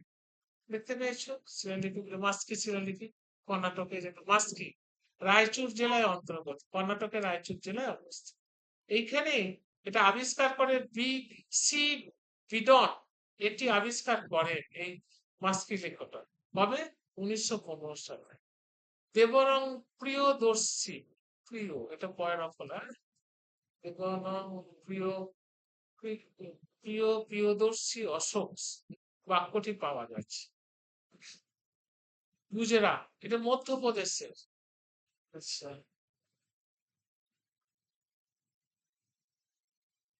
আচ্ছা, হয়েছে হয়েছে। এবার এবার হচ্ছে নেত্তু, এটি কর্ণাটকের বেল্লি জেলা ভাষা, এখানে তার নাম স্পষ্ট উল্লেখ আছে। উডেগোল্লম, এটি কর্ণাটকের বেল্লি জেলায় অবস্থিত, এটি অশোকের নাম উল্লেখ আছে, এখানে অশোকের নাম উল্লেখ আছে। আচ্ছা, কেন এই লিপিগুলি গুরুত্বপূর্ণ? ঐতিহাসিকদের কাছে এই লিপিগুলি ছিল একটি পাসওয়ার্ড। দীর্ঘদিন মানুষ জানতো না যে দেব দেবনা দেবনপ্রিয় ফরাফরাস প্রিয় আসলে কে। মাস্কি লিপি আবিষ্কার হওয়ার পরে নিশ্চিত হয় যে বৌদ্ধ ধর্ম প্রচারক সম্রাট হলেন এই লিপির, অশোকী হলেন এই লিপিগুলির লেখক। তাহলে এই যে দেবনামপ্রিয় কথাটা কে সেটা আসলে ধরা যেত না। সে কি এই মাস্কি লিপি আবিষ্কারের পরে সেটা জানা গেল যে অশোকে কে বোঝানো হয়েছে। এবার দেখো ব্র্যান্ডিং এবং সিগনেচার। আজকের দিনে যেমন কোন সরকারি প্রকল্প নিচে প্রধানমন্ত্রী মুখ্যমন্ত্রীর নাম আছে, অশোকের এই শিলালিপিগুলি ছিল সেই ধরনের অফিসিয়াল গেজেট। হ্যাঁ, রাস্তায় যদি প্রধানমন্ত্রী গ্রাম সড়ক যোজনা হয় সেখানে এরকম একটা ফলকে লেখা থাকে না, এত মাইল থেকে এত মাইল। ঠিক এই এই অফিসিয়াল গেজেটটা কিন্তু অশোকের সময়তেই শিলালিপি হয়েছে। যে রাজ্য জয় করলো সেই অব্দি অশোকের নাম দিয়ে সেই শিলালিপি লেখা। প্রত্নতাত্ত্বিক পর্যটক, আজ এই স্থানে মাস্কি বা গুজরাট বর্তমানে গুরুত্বপূর্ণ পর্যটক গবেষণা কেন্দ্র, যা আমাদের দেশে ঐতিহ্যের পরিচয় দেয়। ধর্ম ও নীতি, এই লিপিগুলিতে বর্ণিত ধর্ম বা নৈতিক আদর্শ আজও ভারতের ধর্মনিরপেক্ষ আদর্শ হিসাবে কাজ করে। এবার দেখো লিপি, প্রাকৃত লিপি, লিপির অক্ষর, ব্রাহ্ম লিপি আহ, আবিষ্কার 1915 সালে আবিষ্কার হয়। 4টি স্থান কি কি বলে দিলাম। ভৌগোলিক অবস্থানও বলা আছে। মূল উপাধি কি? প্রিয়দর্শী, মূল উপাধি হলো প্রিয়দর্শী। এবার দেখো মনে রাখার কিছু পয়েন্ট। পুরাণের সাথে বিষ্ণু পুরাণে অশোককে অশোক বর্ধন বলা হয়েছে। শিলালিপিতে অশোকের নাম পাওয়ার পর লিপি ও পুরাণের তথ্যের মধ্যে মিল খুঁজে পাওয়া যায়। লিপি এবং পুরাণের মধ্যে মিলটা, যখনই লিপি আবিষ্কার হয়ে গেল সঙ্গে সঙ্গে লিপি ও পুরাণের মধ্যে মিল পাওয়া গেল। ভাব্যলিপি, রাজস্থানে এই লিপি অশোক নিজে মগধ রাজা হিসাবে প্রচার করেছেন। কান্দাহার লিপি, এইটি দ্বিভাষী লিপি, গ্রিক এবং আরামাইক, যা প্রমাণ করে অশোকের প্রভাব ভারতের বাইরেও ছিল। এবার হচ্ছে লিখন শৈলী, অশোকই প্রথম রাজা যিনি পাহাড়ের স্তম্ভ শিলালিপি জনগণের উদ্দেশ্যে বার্তা দেওয়া হয়েছে, তো লিখে পাহাড় বিভিন্ন জায়গাতে খোদাই করে লেখা হতো। এই পদ্ধতি তিনি পারস্য রাজ প্রথম দারিউস থেকে অনুপ্রাণিত হয়ে গ্রহণ করেছেন। তাহলে এই যে খোদাই করে লেখা, যা কিছু জানানো, এটা কোথা থেকে অনুপ্রাণিত হয়েছিল? ঠিক আছে, এবার দেখা গেল এটা ঠিক আছে। এবার দেখো পরীক্ষার খাতায় ম্যাপে 4টি স্থানে চিহ্নিত লক্ষণ, হ্যাঁ এগুলো দেখিয়ে দিলাম, আমি আগেই দেখিয়ে দিয়েছি। এটা না করলেও চলবে, এটা দেখানো হয়ে গেছে। এবার হচ্ছে মৌর্য প্রশাসন। মৌর্য শাসন ব্যবস্থা ছিল মূলত স্বৈরাচারী কিন্তু জনহিতকর। রাজা ছিলেন কি বলে শাসনের কেন্দ্রবিন্দু, তবে তিনি জনগণের মঙ্গলের কথা ভাবতেন। এই প্রশাসনের মূল উৎস হলো কৌটিল্যের অর্থশাস্ত্র, মেগাস্থেনিসের ইন্ডিকা, অশোকের শিলালিপি। মৌর্য যুগ সম্পর্কে জানার প্রধান হাতিয়ার। কেন্দ্রীয় শাসন, রাজার শীর্ষে আর মন্ত্রী পরিষদ তাকে সাহায্য করত। সানিধাতা অর্থাৎ রাজকীয় কোষাগারের রক্ষককে বলা হতো। সমাহতা, প্রধান রাজস্ব সংগ্রাহক। অধ্যক্ষ, প্রশাসনের বিভিন্ন বিভাগ তদারকির জন্য প্রায় 20 থেকে 25 জন অধ্যক্ষ বা সুপারিনটেন্ডেন্ট ছিলেন। ঠিক আছে, এবার প্রাদেশিক শাসন, বিশাল সাম্রাজ্যকে কয়েকটি ভাগে ভাগ করা হয়েছে। প্রাদেশিক শাসন, উত্তরাপদ, তক্ষশিলা, অবন্তী, উজ্জয়িনী, দক্ষিণাপদ, সুবর্ণগিরি, কলিঙ্গ, তৌশালী, পাচ্য, পাটলিপুত্র। এই যে দেখো না তৌশালী কোথাটা, কলিঙ্গ কোথাটা, পাটলিপুত্র কোথাটা, দেখতে পেয়েছো? সব দেয়া আছে, এগুলো দেখলাম। ঠিক আছে, এবার দেখো কর্ণাটক, এটা কর্ণাটক। এবার দেখো প্রদেশে শাসন করতে বলা হতো কুমার বা আর্যপুত্র, যারা সাধারণত রাজ পরিবারের সদস্য হতেন। বিচার ও গুপ্তচর ব্যবস্থা। বিচার ব্যবস্থা দু ধরনের আদালত ছিল, ধর্মস্থির দেওয়ানি আর কন্টক শোধন ফৌজদারি বা আদালত, একে বলা হতো কন্টক শোধন। গুপ্তচর মৌর্য প্রশাসনে গুপ্তচরদের বলা হতো পুরপুরুষ। এরা দু প্রকারের ছিল, সংস্থা অর্থাৎ যারা এক জায়গা থেকে কাজ করত, সঞ্চারা যারা ঘুরে ঘুরে কাজ করে, গুপ্তচরদের মধ্যে দুটো। সামরিক প্রশাসন মেগাসেন্সের মতে মৌর্যদের একটি বিশাল সেনাবাহিনী ছিল, যার 6টি কমিটি দ্বারা পরিচালিত হতো। পদাতিক, অশ্বারোহী, হস্তি বাহিনী, রথ, নৌবাহিনী, লজিস্টিক, এই 6টি বিভাগে বিভক্ত ছিল। বর্তমান সময়ের সাথে সংযোগ, এই মৌর্য যুগের সঙ্গে বর্তমানে কি মিল পাওয়া যায় দেখো, মৌর্য শাসনাতে অনেক কিছু আজকে আধুনিক ভারত সরকারের কাঠামোর সঙ্গে মিলে গেছে। রাজস্ব, যেমন মৌর্য যুগে সমাহতা পদের ধারণা সেই বর্তমানে ডিস্ট্রিক্ট কালেক্টর ডিএম উৎপত্তি হয়েছে। এইখান থেকে ডিএম এর উৎপত্তি কোথা থেকে? মৌর্য যুগের সমাহর্তা থেকেই হতো ডিএম। এবার হচ্ছে জনকল্যাণ, অশোকের শিলালিপিতে রাজস্ব নির্মাণ, বৃক্ষরোপণ, চিকিৎসালয় তৈরির উল্লেখ আছে, যা আজকের পিডব্লিউডি হেলথ ডেভেলপমেন্টের কাজ করে। গুপ্তচর ব্যবস্থা, আজকে ইন্টেলিজেন্ট ব্যুরো আইবি এবং আছে যেটা পাটলিপুত্র নগরের শাসন আজকের মিউনিসিপ্যাল কর্পোরেশনের মতো কমিটি ছিল। এবার হচ্ছে দেখো, এগুলো ভাগ করে দেখিয়ে দিচ্ছি। চন্দ্রগুপ্ত 322 খ্রিস্টাব্দে নন্দ বংশের পতন ঘটিয়েছিল। প্রধান উপদেষ্টা চাণক্য, তাকে বিষ্ণুগুপ্ত নামে পরিচিত। পৌর শাসন 6টি কমিটি, 30 জন সদস্য। মেগাস্থেন্স এই ব্যবস্থার বর্ণনা করেছেন। রাজস্বের হার 1/6, ফসল উৎপন্নের 1/6 ষষ্ঠাংশ দিতে হবে। অশোকের ধম্ম, এটি কোনো ধর্ম নয়,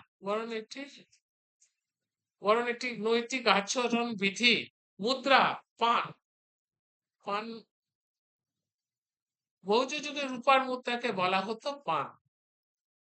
এবার আসছে দেখো মনে রাখার জন্য, সপ্তাঙ্গ তত্ত্ব, কৌটিল্যের বঙ্গকে কথা বলেছেন, সেটা যেটার উপর আমাদের আজকে রাষ্ট্রীয় কাঠামো তৈরি হয়েছে। রাজু, অশোকের সময় বিচার রাজস্ব আদায়ে নিযুক্ত কর্মচারী। ধর্ম মহাপাত্র, তিনি ধর্মের সমাজের নৈতিকতা রক্ষার জন্য অশোকের এই পদ তৈরি হয়।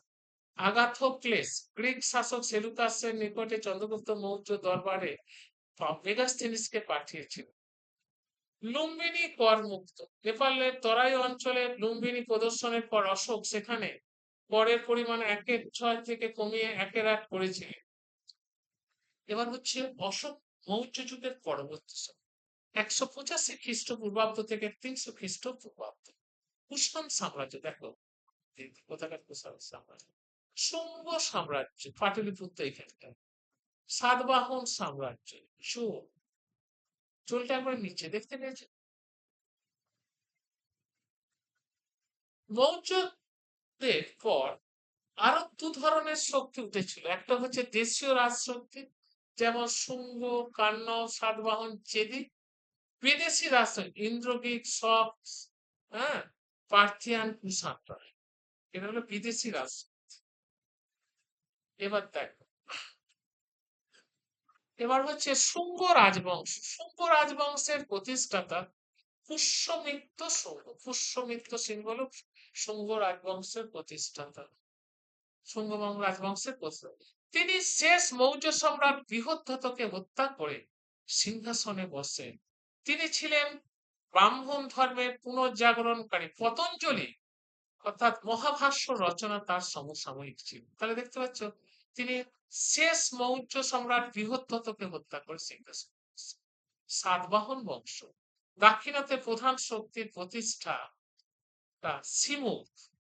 এই বংশের শ্রেষ্ঠ রাজা গৌতমীপুত্র সাতবাহন, তারই প্রথম ব্রাহ্মণদের ভূমিদান প্রথা শুরু করলেন। তাহলে কে প্রথম ব্রাহ্মণদের ভূমিদান প্রথা শুরু করেছিলেন? গৌতমীপুত্র সাতবাহন। এটা দারুণ। চেদি বংশ, কলিঙ্গ রাজ অর্থাৎ উড়িষ্যা অঞ্চল, রাজা খারবেল ছিলেন বিখ্যাত এই বংশে। তার লেখা হাতিগুম্ফা শিলালিপি, তার সম্পর্কে জানা যায় কোথা থেকে? হাতিগুম্ফা শিলালিপি। এবার বিদেশে আক্রমণ বা রাজবংশ, ইন্দ্রগিক প্রথম রাজা দিমিত্রিয়াস, তার বিখ্যাত, তবে বিখ্যাত ছিলেন মিনান্দার বা মিলিন্দ। তিনি বৌদ্ধ ধর্ম সংঘর্ষে নাগসেনের প্রভাবে বৌদ্ধ ধর্ম গ্রহণ, তার গ্রন্থ মিলিন্দ পনভ, তার কার? মিলিন্দার, এই ইন্দ্রগিক। স প্রথম রাজা হচ্ছে রুদ্রদম, তার আমলে গুজরাটের সুদর্শন হ্রদ সংস্কার হয়। তাহলে গুজরাটের সুদর্শন হ্রদ কার সময় হয়েছিল? প্রথম রুদ্রদমনের সময়। জুনাগড় লিপি থেকে তার সম্পর্কে জানা যায়। কুষাণরা, কুষাণরা ছিলেন ইউচি প্রজাতি, প্রতিষ্ঠাতা কুজুল গোত্রের শ্রেষ্ঠ রাজা কনিষ্ক। তার আমলে ৭৮ অর্থাৎ 78 খ্রিস্টাব্দ অর্থাৎ শকাব্দ গণনা। তার রাজধানী ছিল পুরুষপুর বা পেশোয়ার। এবার বর্তমানের সাথে সম্পর্ক, ক্যালেন্ডার কনিষ্ক শকাব্দ থেকে গোবর্ধন ক্যালেন্ডার, যেটি আজকে সরকারের জাতীয় ক্যালেন্ডার।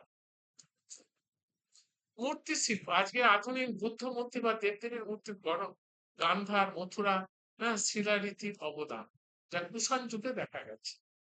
বাণিজ্যিক পথ, one belt one road, silk road, এর ধারণাটি সেই প্রাচীন রেশম পথ থেকে আসা যা কনিষ্ক নিয়ন্ত্রণ করেছে। সিল্ক রোড দারুণ দেখতে রাস্তা, মানে তুই যদি একটা সিল্ক রোডের একটা ধার থেকে দাঁড়িয়ে দেখিস তার রূপ, সে রাস্তা সিল্ক রোডের যে রাস্তা অসাধারণ, মানে যদি ড্রোনে তোলা যায় সে যে অসাধারণ। তার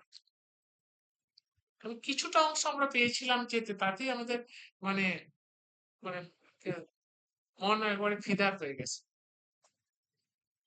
মুদ্রা ব্যবস্থা, ভারতের সোনা ও তামার মুদ্রার ব্যাপক প্রচলন এই যুগেই হয়েছে, যা বর্তমানে অর্থনৈতিক ব্যবস্থার আদি রূপ। এবার আসছে এক নজরে দেখো, শুঙ্গ বংশ, রাজা হচ্ছে কে? প্রতিষ্ঠাতাকে? পুষ্যমিত্র শুঙ্গ, ১৮৫ থেকে ৭৩ খ্রিস্টপূর্বাব্দ সময়কাল। তার উল্লেখযোগ্য কি হচ্ছে? সাঁচি স্তূপ, তরুণীর সাতবাহন সিমু। তাহলে দেখো ৬৬০ খ্রিস্টপূর্বাব্দ থেকে ২২৫ খ্রিস্টাব্দ দক্ষিণাপথস্পতি বলা হয়েছে। এবার ইন্দ্রগিক মিনান্দ ১৬৫ থেকে ১৪৫ খ্রিস্টপূর্বাব্দ, ভারতের প্রথম স্বর্ণ মুদ্রার প্রচলন, এই মিনান্দারের শকাব্দ সম্রাট কনিষ্ক ৭৮ খ্রিস্টাব্দ, জাতীয় ক্যালেন্ডারের আবিষ্কার। চতুর্থ বৌদ্ধ সঙ্গীত কনিষ্কের আমল, ৭২ থেকে ১০০ খ্রিস্টাব্দে কাশ্মীর বা হিন্দ যান মহাযানের বিভক্ত চতুর্থ বৌদ্ধ সঙ্গীতেই হয়েছে।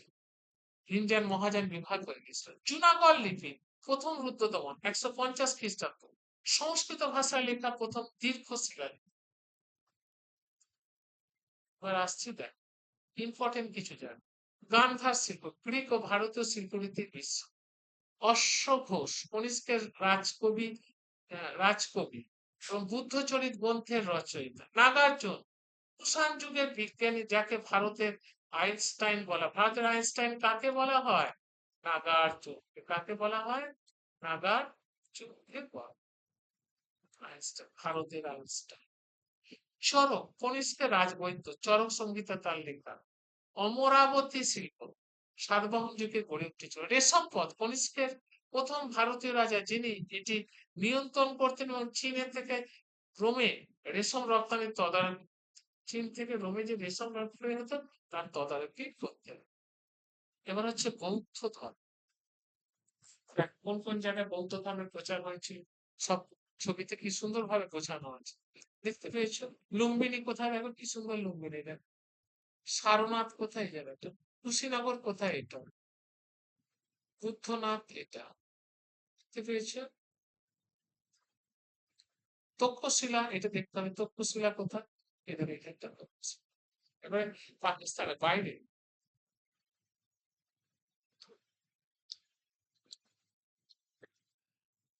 দেখতে পেয়েছো? ভারতের বাইরে। এবার দেখো খ্রিস্ট ধর্ম খ্রিস্টপূর্ব ৬ষ্ঠ শতকে ভারতে প্রচলিত হয় এক মহাবিপ্লব নামে। বৈদিক ধর্মের কঠোরতা এবং জাতিভেদ প্রথার বিরুদ্ধে এই ধর্মের অর্থাৎ সেই সময় বৈদিক যুগের শেষের দিকে ব্রাহ্মণদের অত্যাচারে মানুষ অতিষ্ঠ হয়ে গেছিল এবং তার ফলেই এই প্রতিবাদী ধর্ম হিসাবে গড়ে উঠেছিল বৌদ্ধ এবং জৈন ধর্ম। গৌতম বুদ্ধের জীবন জন্ম 563 খ্রিস্টপূর্বাব্দে, মতান্তরে 568 খ্রিস্টপূর্বাব্দে। নেপালের তরাই অঞ্চলে লুম্বিনী উদ্যানে তার জন্ম। বংশ শাক্য বংশ, তার পিতা শুদ্ধবর্ধন ছিলেন কপিলাবস্তুর রাজা, মাতা মায়াদেব। বাল্যকাল সিদ্ধার্থ, তার স্ত্রী ছিলেন যশোধরা, পুত্র ছিলেন রাহু। মহাভিনিষ্ক্রমণ, 29 বছর বয়সে তিনি সংসার ত্যাগ করেন। এই ঘটনাকে বৌদ্ধ শাস্ত্রে মহান 25 বছর বয়সে তিনি যখন সংসার ত্যাগ করলেন গৌতম বুদ্ধ, তখন মহাভিনিষ্ক্রমণ নামে পরিচিত। নির্বাণ লাভ 35 বছর বয়সে বিহারের বুদ্ধগয়ার নিরঞ্জনা নদীর তীরে এক অশ্ব গাছের নিচে, গাছটা অনেকটাই ছেদন হয়ে গেছে, তিনি পরম জ্ঞান বা বোধি লাভ করছেন। এই বুদ্ধগয়া একটা বিরাট জলাশয় আছে, জলাশয়ে একটা পাড় দিয়ে এরকম রাস্তা আছে, সুন্দর জলাশয়, বিরাট চারদিকে পদ্ম ফুল ফুটে, আর একটা এরকম বুদ্ধের মনাস্ট্রি মন্দির আছে, অসাধারণ দেখতে।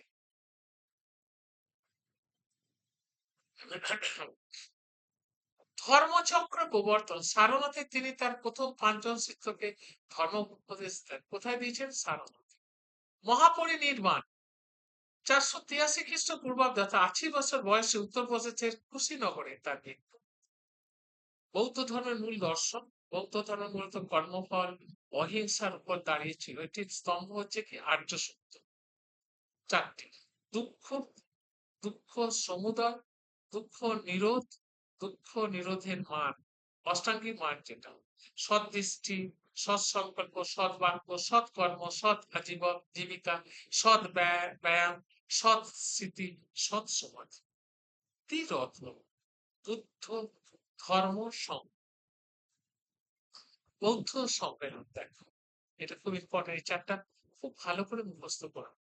প্রথম বৌদ্ধ সম্মেলন হয়েছিল 483 খ্রিস্টপূর্বাব্দে। কোথায় হয়েছিল? রাজগিরে। কে সভাপতি ছিলেন? মহাকাশ্যপ। কার কোন সময় হয়েছিল? অজাতশত্রুর সময়। ফলাফল কি হয়েছিল? বিনয় পিটক, সূত্র পিটক সংকলন করা হয়েছে। দ্বিতীয় 383 খ্রিস্টে কোথায় হয়েছিল? স্থান বৈশালী। সভাপতি সমকাম। কার সমাজে? কালাশকের সময়। বৌদ্ধ ধর্মের মতভেদ প্রবাহের সময়। এবার দেখ, তৃতীয় 250 খ্রিস্টপূর্বাব্দ, পাটলিপুত্র, মঙ্গলি তিস্র অশোকের সময় হয়েছে। অভিধর্ম পিটক সংকলন করা হয়েছে। চতুর্থ 72 খ্রিস্টাব্দে কাশ্মীরে বসুমিত্র কনিষ্কের রাজার সময়। বৌদ্ধ ধর্ম হিনজান মহাজানে বিভক্ত, আগে আমরা পড়ি। ত্রিপিটক পালি ভাষায় রচিত। সূত্র পিটক, বিনয় পিটক, অভিধর্ম জাতক বুদ্ধদের পূর্ব জন্মে 550টি গল্প আছে। হিনজান মহাযান, হিনরা বুদ্ধের প্রতীক পূজা করতেন, আর মহাযানরা বুদ্ধকে ভগবান হিসেবে পূজা করতেন। বর্তমানের সাথে মিল, মানসিক শান্তি বা মেডিটেশন বর্তমান বিশ্বের মাইন্ডফুলনেস বা বিপাসনা মেডিটেশনের যে জনপ্রিয়তা, তার সরাসরি বৌদ্ধ ধর্ম থেকে। বিশ্ব শান্তি, যুদ্ধ বিধ্বস্ত পৃথিবীতে যেমন ইউক্রেন গাজা সংকট, যুদ্ধের অহিংসার পরম মন্তব্য হতে পারে, তাই না? আজকে ইউক্রেনের সাথে বা গাজার সাথে, কিংবা ইরাকের সাথে, ইরানের সাথে রাশিয়ার প্যালেস্টাইনে। পরিবেশ সুরক্ষা, বুদ্ধ প্রকৃতির সাথে মিলেমিশে থাকার কথা বলেছে, যা আজকে ক্লাইমেট চেঞ্জ মোকাবিলার পাশে। অর্থাৎ প্রকৃতিকে যদি আমরা নিজের কাছে ব্যবহার করি, তার রূপটাকে, তার সবকিছুকে যদি আমরা নষ্ট করে দিই, তাহলে প্রকৃতি আমার প্রতি বিরূপ হয়ে আজকে বিভিন্ন রকম রূপ তার দেখতে পাবো। সেই মধ্যে প্রকৃতির যা কিছু আছে সেটাকে সুন্দরভাবে সংরক্ষণ করাই হলো আমাদের প্রধান কাজ। সংবিধান বা সমতা, ডক্টর বি.আর. আম্বেদকর বৌদ্ধ ধর্মের সাম্যবাদী আদর্শে অনুপ্রাণিত হয়ে লক্ষাধিক অনুগামী সহ এই ধর্ম গ্রহণ করেছিলেন এবং ভারতের সংবিধানের সেই প্রভাব লক্ষ্য করা যায়। আম্বেদকর বৌদ্ধ ধর্ম। এবার হচ্ছে দেখো ধর্মপদ, বৌদ্ধ ধর্মদের গীতা বলা হয়, ধর্মপদ হচ্ছে বৌদ্ধ ধর্মদের গীতা। গান্ধার শিল্প, বুদ্ধের মূর্তি তৈরির ক্ষেত্রে গ্রিক ও ভারতের শিল্পরীতি পাওয়া যায়। বিক্রমশিলা নালন্দা, বিখ্যাত বৌদ্ধ বিশ্ববিদ্যালয় নালন্দা তৈরিতে কুমারগুপ্ত, তাহলে নালন্দা তৈরি করে কে? কুমারগুপ্ত, এটা মনে রাখতে হবে। বিক্রমশিলা তৈরি করে কে? ধর্মপাল, এটা নিশ্চয় এই দুটো ভিভিআই মনে রাখবে। অজন্তা, এখানে শিল্প মূলত বৌদ্ধ জাতকের গল্পের উপর, 550টি, তাই তো জাতক, 552টি। এবার হচ্ছে জন্ম কোথায়? লুম্বিনীতে। প্রতীক পদ্মসার, গৃহত্যাগ গোড়া, জ্ঞান বুদ্ধগয়া বধিরা, ধর্মপ্রচার সারনাথ চক্র, মৃত্যু কুশীনগস্তু। দেখ, এবার হচ্ছে জৈন ধর্ম, বৈশালী, তারপরে হচ্ছে শ্রাবণী মেলা, এগুলি important। রাজগীর গৌ, রাজগীর যেটা দারুণ, রাজগীর যদি কেউ যাস, কোথাও না যাস, রাজগীর অবশ্যই যাবে, অসাধারণ। আমরা আবার যাবো এবার, ইচ্ছা নেই, পুজোর আগেই যাবো আমরা রাজগীর। আমি অনেকবার যাওয়া হয়ে গেল, বিশেষ করে নালন্দা, ওই কি বলে, নালন্দা বিশ্ববিদ্যালয়, যে ওই আকর্ষণে আমার 3বার হয়, এবার 4বার হবে। জৈন ধর্ম ভারতের প্রাচীনতম ধর্মগুলির মধ্যে একটি। জৈন শব্দটি এসেছে চীন শব্দ থেকে, যার অর্থ বিজেতা, তীর্থঙ্কর। জৈন ধর্ম মোট 24 জন তীর্থঙ্কর, তার মধ্যে হলেন তারা হলেন ধর্মের পথপ্রদর্শক। কতজন তীর্থঙ্কর? প্রথম কে? ঋষভদেব আদি, তার প্রতীক কি? ষাঁড়। 23তম তীর্থঙ্কর পার্শ্বনাথ, আমি গেছি পার্শ্বনাথের যেখানে জন্মস্থান, সেই জায়গায় আমি গেছি। সেই জায়গাতে আমি মানে খুব রাস্তা খুবই খারাপ, সেই রাস্তা আমি যখন মধুবন গেছিলাম, মধুবন যাওয়ার পথে একটা ছোট্ট রুম, তাতে কোণে 3 কোণা করে সব করা আছে, পুঁটুলি মতো করা আছে ছোট ছোট, সেখানে প্রদীপ জ্বলছে, 4টি আলো জ্বলা আছে, সবাই যারা মারোয়ারি তারা কি করছে, ওখানে মাস যেতেই হয়, ওদের সাথে আমি গেছিলাম একটা গাড়িতে। তারা আলো চাল দিয়ে কি সব মন্ত্র বলে, আমি শুধু আলো চাল 4টি দিয়ে চলে এলাম বলবো। প্রতীক সাপ। 24তম হচ্ছে মহাবীর সিংহ, মহাবীর সম্পর্কে মহাবীর ছিলেন জৈন ধর্মের প্রকৃত প্রতিষ্ঠাতা। জন্ম বৈশালীর পুণ্য গ্রামে, বর্তমান বিহার। পিতা সিদ্ধার্থ, মাতা তিসরা। গৃহত্যাগ 30 বছর বয়সে, বুদ্ধ 29 বছর বয়সে। সিদ্ধিলাভ 12 বছর, অনেক আগে সিদ্ধিলাভ। তপস্যার পর প্রিয়া 40 বছর বয়সে ঝিমরুক গ্রামে ঋজু পালিকা নদীর তীরে একটি শাল গাছের নিচে তিনি কৈবল্য অর্থাৎ পরম জ্ঞান লাভ করেন। 72 বছর, আর ইয়ে বুদ্ধ 80 বছর বয়সে পাভাপুরীতে বিহার হয়। জৈন ধর্মের দর্শন ও শিক্ষা, পঞ্চম মহাব্রত, 4টি ব্রত: অহিংসা, সত্য, অস্তেয়, অপরিগ্রহ, ব্রহ্মচর্য। রত্ন: সম্যক বিশ্বাস, সম্যক জ্ঞান, সম্যক আচরণ। অনেকান্তবাদ বা সাতবার।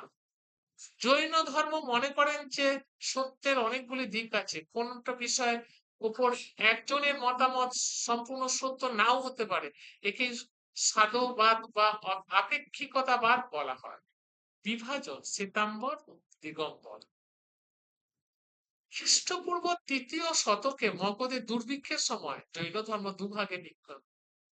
শ্বেতাম্বর, এরা সাদা পোশাক পরত, নেতা ছিল স্থূলভদ্র। দিগম্বর, এরা ছিল পোশাক পরতেন না, এরা পোশাক পরতেন না, কোনো পোশাক আকাশে তাদের পোশাক। এর নেতা হলো কি? ভদ্রবাদ। যেসব জৈন সঙ্গীত হয়েছিল সেগুলো দেখো। খ্রিস্টপূর্ব 3য় শতক, স্থান পাটলিপুত্র, সভাপতি স্থূলবদ্ধ, 12টি অঙ্গ সংবলিত হয়েছে। দ্বিতীয় 512 খ্রিস্টাব্দে পল্লবী দেববুদ্ধি 12টি অঙ্গ, 12টি উপাঙ্গ রূপ পায় মানে বর্তমান সময়।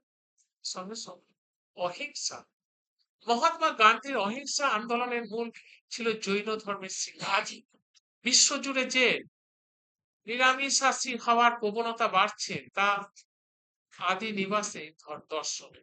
পরিবেশ রক্ষা, জৈন ধর্ম বিশ্বাস করে পাথর, জল, উদ্ভিদের মতো পানি আছে। বর্তমানে ক্লাইমেট চেঞ্জ পরিবেশ সংকটের যুগে প্রকৃতির প্রতি এই শ্রদ্ধাশীল মনোভাব অত্যন্ত প্রাসঙ্গিক। এবার হচ্ছে অপরিগ্রহ, বলছে দেখো প্রয়োজনে অতিরিক্ত জিনিস না রাখার ধারণা বর্তমানে, হ্যাঁ, মিনিমালিস্ট লিভিং এর সাথে মিলে যাবে। প্রয়োজনে অতিরিক্ত হলে সেটা তো রক্ষণাবেক্ষণ করা হয়। আমার যদি 4টে বাড়ি হয়ে যায় তখন একটা বাড়িকেই রক্ষা করা কষ্ট, 3টে বাড়িতে আরো তো কষ্ট হয়ে যাবে, সেটাই বলছে। এবার হচ্ছে দেখো পবিত্র ধর্মগ্রন্থ, আগম বা সিদ্ধান্ত, ভাষা প্রাকৃত। মহাবীরের প্রধান শিষ্য জামাল, মহাবীরের জামাতা, রাজকীয় পৃষ্ঠপোষক চন্দ্রগুপ্ত মৌর্য, বিম্বিসার, অজাতশত্রু, খারবেল। চন্দ্রগুপ্ত মৌর্যের অবদান, তিনি শেষ বয়সে ভদ্রবাহুর সাথে মহীশূরের শ্রাবণ বেলার গোলায় গিয়ে শল্যেখনা উপবাসের মাধ্যমে দেহত্যাগ করেন। স্থাপত্য শিল্প, রাজস্থানে দিলওয়ারা মন্দির, উড়িষ্যার উদয়গিরি ও খণ্ডগিরি আমরা যাই, ঘুরে গেলে দেখতে যাই। কর্ণাটকের গোমতেশ্বর।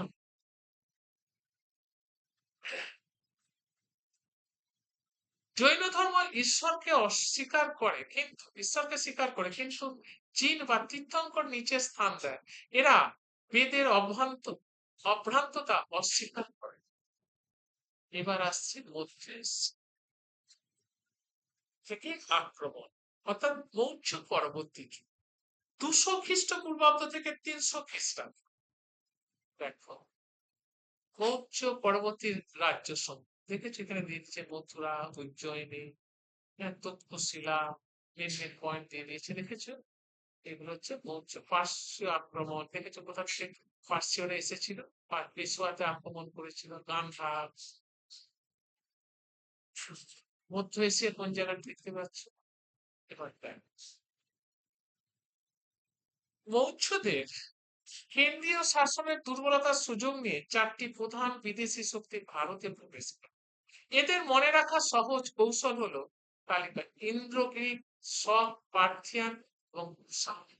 প্রথম ইন্দ্রগ্রীক, সর্বশ্রেষ্ঠ রাজা হচ্ছে মিনান্দর, তিনি বৌদ্ধ ধর্ম গ্রহণ করেছিলেন নাগসেনের প্রভাবে। ভারতের প্রথম সোনার মুদ্রা, মুদ্রার রাজার নাম ছবি খোদাই করার প্রথা এরই শুরু হয়। এর হাত ধরে ভারতে হেলেনিস্টিক আর্ট বা গান্ধার শিল্প কলার বিকাশ ঘটে। তাহলে কার হাত ধরে গান্ধার শিল্পের বিকাশ ঘটে? মিনান্দর। শক, এবার আসছে শক, মধ্য এশিয়ার যাযাবর। তারা 5টা ভাগে হতো। পশ্চিমে ক্ষত্রিয়, এদের ছিল রুদ্রদমন। রুদ্রদমন তিনি গুজরাটের সুদর্শন হ্রদ সংস্কার করেন। জুনাগড় লিপি হলো ভারতের বিশুদ্ধ সংস্কৃত ভাষায় লেখা প্রথম দীর্ঘলিপি। প্রথম দীর্ঘলিপি হলো জুনাগড় লিপি, সংস্কৃত ভাষা। পার্থিয়ান বা পল্লব, এরা মূলত ইরান থেকে এসেছিল। গন্ডফার্নেস, তার আমলে খ্রিস্টান ধর্মপ্রচারক সেন্ট থমাস ভারতে এসেছিলেন। গন্ডফার্সের সময় কে এসেছিলেন? Saint Thomas. কুষাণ বংশ পিউচি উপজাতির একটি শাখা। কনিষ্ক শ্রেষ্ঠ রাজা 78 খ্রিস্টাব্দে তিনি শকাব্দ প্রচলন করেন, যা আজ সরকারি ক্যালেন্ডারের অন্তর্ভুক্ত। বৈশিষ্ট্য, তার আমলে চতুর্থ বৌদ্ধ সঙ্গীত অনুষ্ঠিত হয়। বৌদ্ধ ধর্ম হিনজান মহাযান 2 ভাবে বিভক্ত হয় বর্তমানের সময়। ক্যালেন্ডার, কনিষ্ক যে শকাব্দ শুরু করেছিলেন আজও ভারতের জাতীয় ক্যালেন্ডারের সেই অনুযায়ী চলে। আপনারা হাতে থাকা সরকারি ক্যালেন্ডারের শিকড় লুকিয়ে আছে 2000 বছর আগে কুষাণ। আমরা যে ক্যালেন্ডার ব্যবহার করি তার বীজ বপন হয়ে গেছে 2000 বছর আগে। মুদ্রা, আজ আমরা মুদ্রায় মহাত্মা গান্ধীর ছবি দেখি, এই মুদ্রা শাসক এটাও কিন্তু আমরা কি বলে দেখতে পাই, সে প্রথম মুদ্রা প্রচলন ইন্দ্রগিকদের সময়, মীনান্দরের সময়। সংস্কৃত বাণিজ্য, সিল্ক রুট নিয়ন্ত্রিত কুষাণদের ভূমিকা ছিল অপরিসীম। বর্তমানে ভারতের এশিয়ার কানেক্টিভিটি অর্থাৎ বাণিজ্য পথের পরিকল্পনার সাথে তুলনা করে, যে বর্তমানে বিভিন্ন এশিয়ার বিভিন্ন দেশের সাথে যে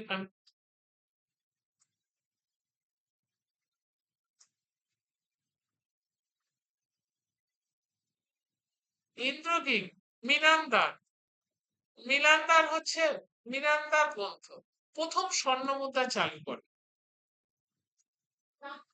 শক রাজা রুদ্রদমন, সুদর্শন হ্রদ সংস্কার করে এবং চুনাকল লিপি তৈরি করে, সংস্কৃত ভাষার লিপি। গন্ডোয়া ফার্নেস, সেন্ট থমাস ভারতে আগমন করেন। তক্ষশিলা কেন্দ্রের শাসনকাল কুষাণ কনিষ্ক 78 খ্রিস্টাব্দে শুরু করেন, বুদ্ধদেবকে দেবতা রূপে করেন। এবার হচ্ছে কুষাণ তিন কথিস বৃহৎ পরিসরে স্বর্ণ মুদ্রা জারি, শিবের উপাসক ছিলেন। গান্ধার শিল্প গ্রিক ও ভারতীয় শৈলীর মিশ্রণ। অশ্ব ঘোষ কনিষ্কের সভাপতি ছিলেন, তিনি বুদ্ধচরিত লিখেছিলেন।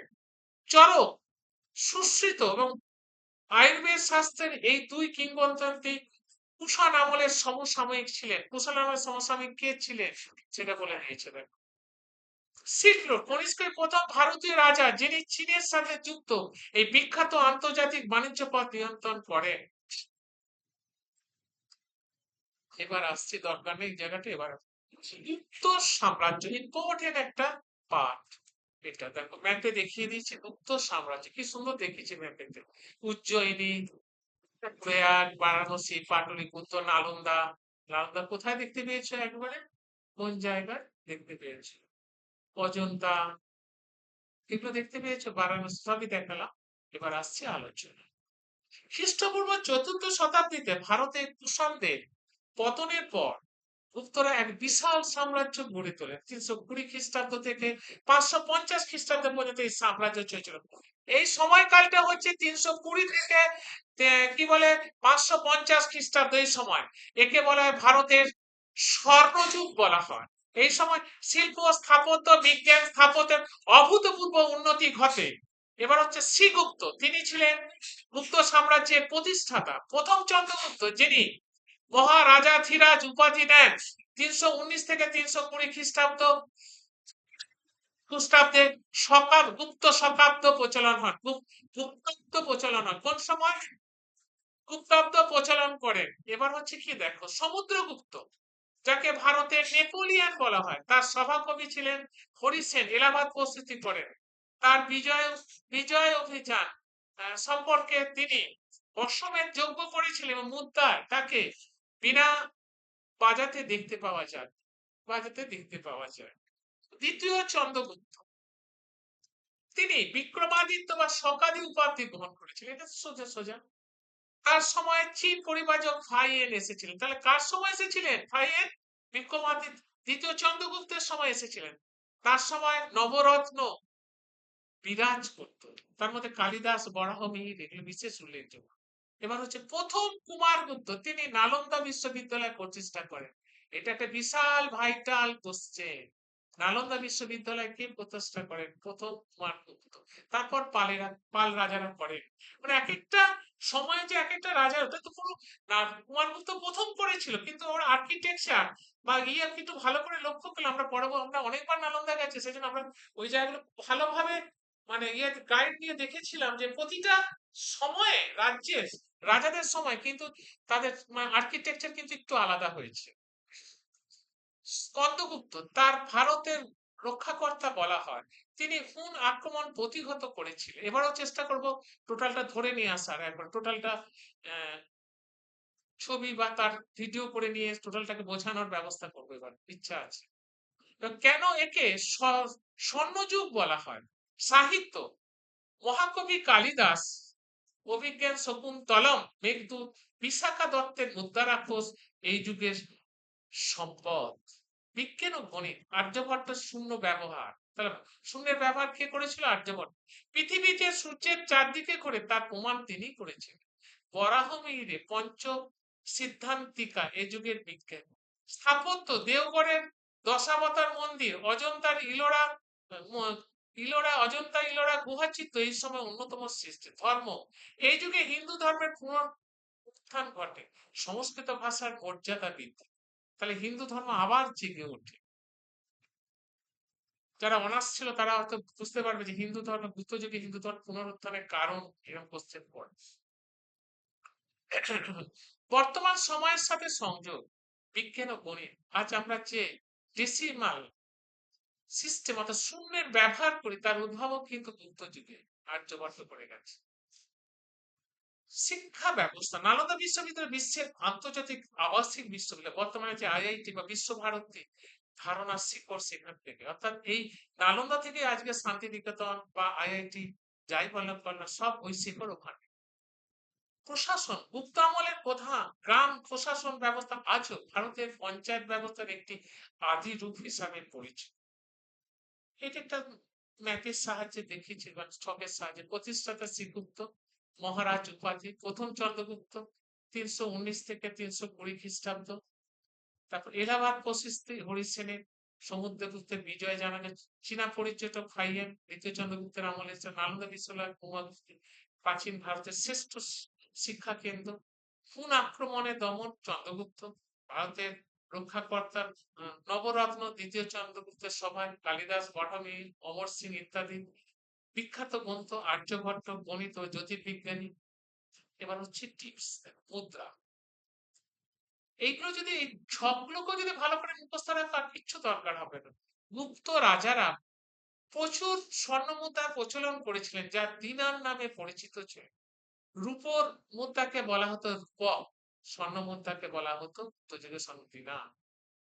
সামাজিক অবস্থা, ফাইয়েনের মতে এই সময় দণ্ডবিধি ছিল মৃদু, লোকেদের সৎ ছিল, তবে চন্ডালদের অবস্থা ছিল শোচনীয়। পতন, স্কন্দগুপ্তের পর দুর্বল উত্তরাধিকারী এবং ক্রমাগত হুন আক্রমণের ফলে এই সাম্রাজ্যের পতন ঘটে। শেষ গুপ্ত সম্রাট ছিলেন বিষ্ণু।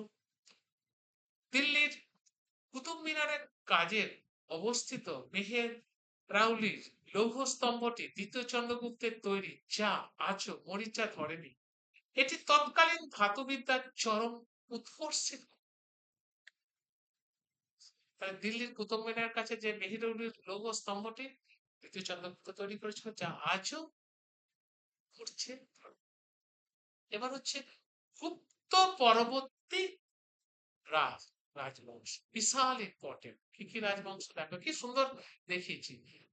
কুশবতী বংশ, বর্ধন বংশ, চালুক্য বংশ, মৈত্রিক বংশ, মৌখরী বংশ, পল্লব বংশ। দেখো প্রত্যেকটা বংশ উল্লেখ করে গেছে।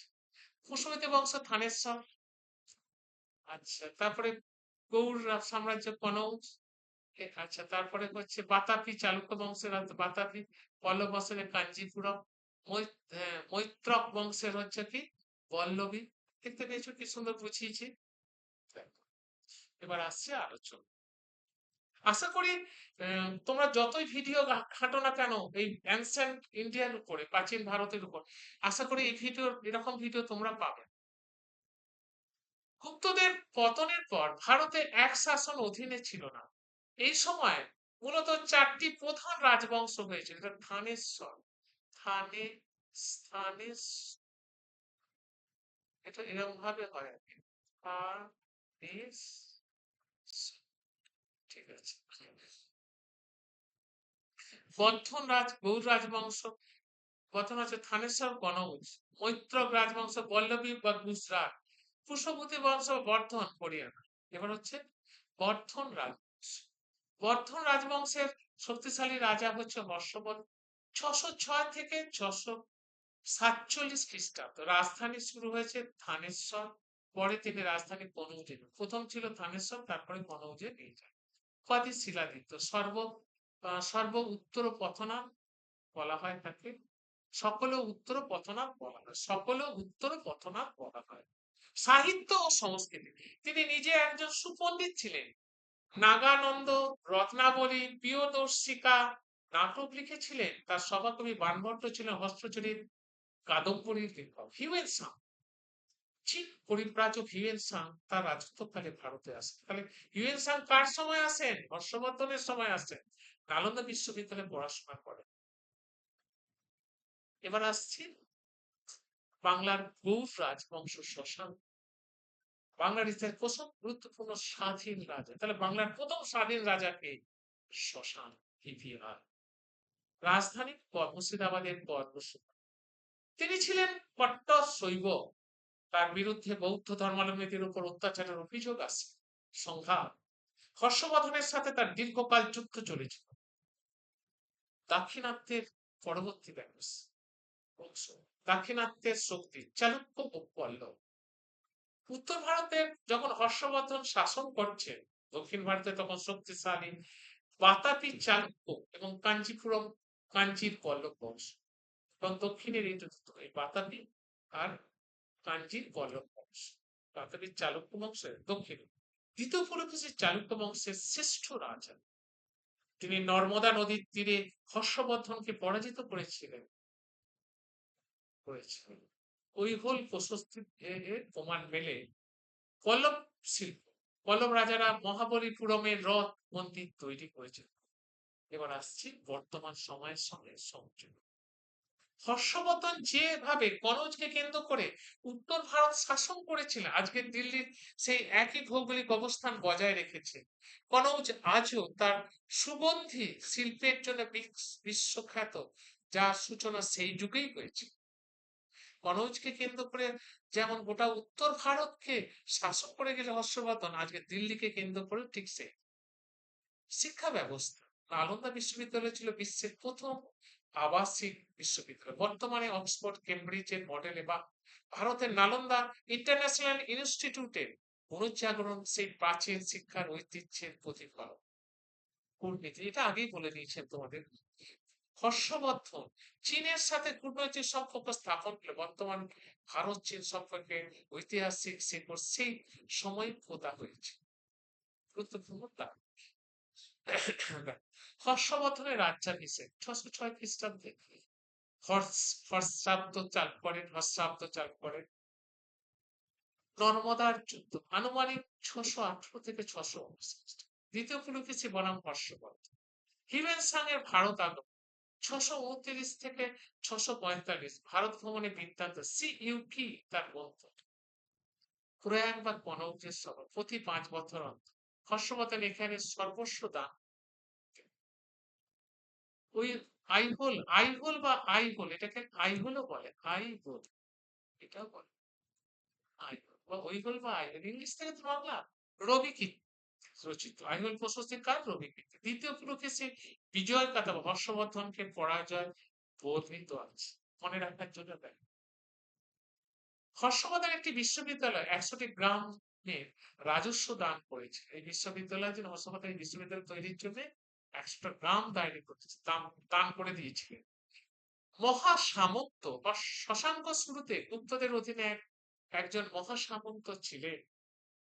প্রথম বাঙালি রাজা শশাঙ্ককে বাংলার প্রথম সার্বভৌম রাজা বলা হয়। এটা পরেই পঞ্চগৌড়েশ্বর কাকে বলা হয়? হর্ষবর্ধনকে। তিনি পাঞ্জাব, কনৌজ, গৌড়, মিথিলা, উড়িষ্যা এই রাজ্যগুলো দখল করেছিলেন। উত্তরের সকল রাজ্য জয় করেছিলেন। ধর্মপালকে বলা হয়, কিন্তু হর্ষবর্ধন এগুলিকে ফেলবেন না, এটিও ফেলবেন না। হর্ষবর্ধনকে বলা হয় বা ধর্মপালকেও বলা হয়। এবার আসছি নেক্সট টপিক, দক্ষিণ ভারতের ইতিহাস।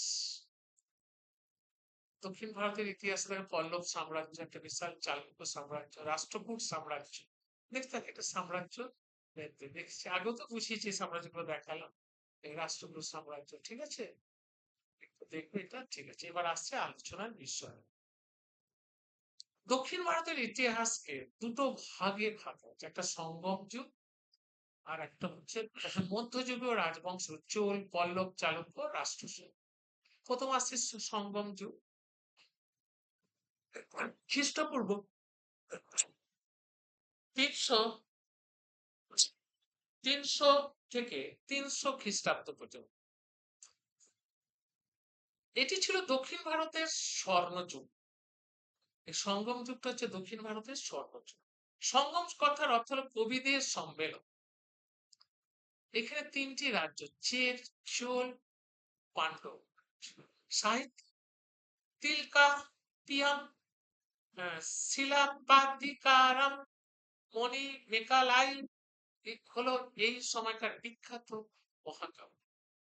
সামাজিক অবস্থা এ যুগে নারীরা শিক্ষিত ছিলেন, সমাজে তাদের যথেষ্ট সম্মান ছিল। এবার হচ্ছে পল্লব। রাজধানী হলো কাঞ্চিপুরম। বিখ্যাত রাজা হলেন প্রথম মহেন্দ্র বর্মন, প্রথম নরসিংহ বর্মন। স্থাপত্য মহাবলীপুরমের রথ মন্দির পল্লব স্থাপত্যের শ্রেষ্ঠ উদাহরণ। এটা বিশাল ইনকাম। তারা দাবি স্থাপত্য রীতির জনক। এইখানটা পড়ে দাবি স্থাপত্য রীতির জনক কে? এই জায়গায় এইটুকু অংশ কোশ্চেন আসছে। এইটা বলতে হবে কি জনক। তাহলে পল্লব রায় ছিল দাবির স্থাপত্যের জনক। এই জায়গাটা ক্লিয়ার দেখে নিতে হবে। আর এইটা এবার হচ্ছে চালুক্য রাজা, রাজধানী বাতানকে। দ্বিতীয় পুলকেশী ছিলেন রাজবংশের শ্রেষ্ঠ রাজা। তিনি হর্ষবর্ধনকে নর্মদা নদীর তীরে পরাজিত করেছিলেন। আইহোল প্রশস্তিতে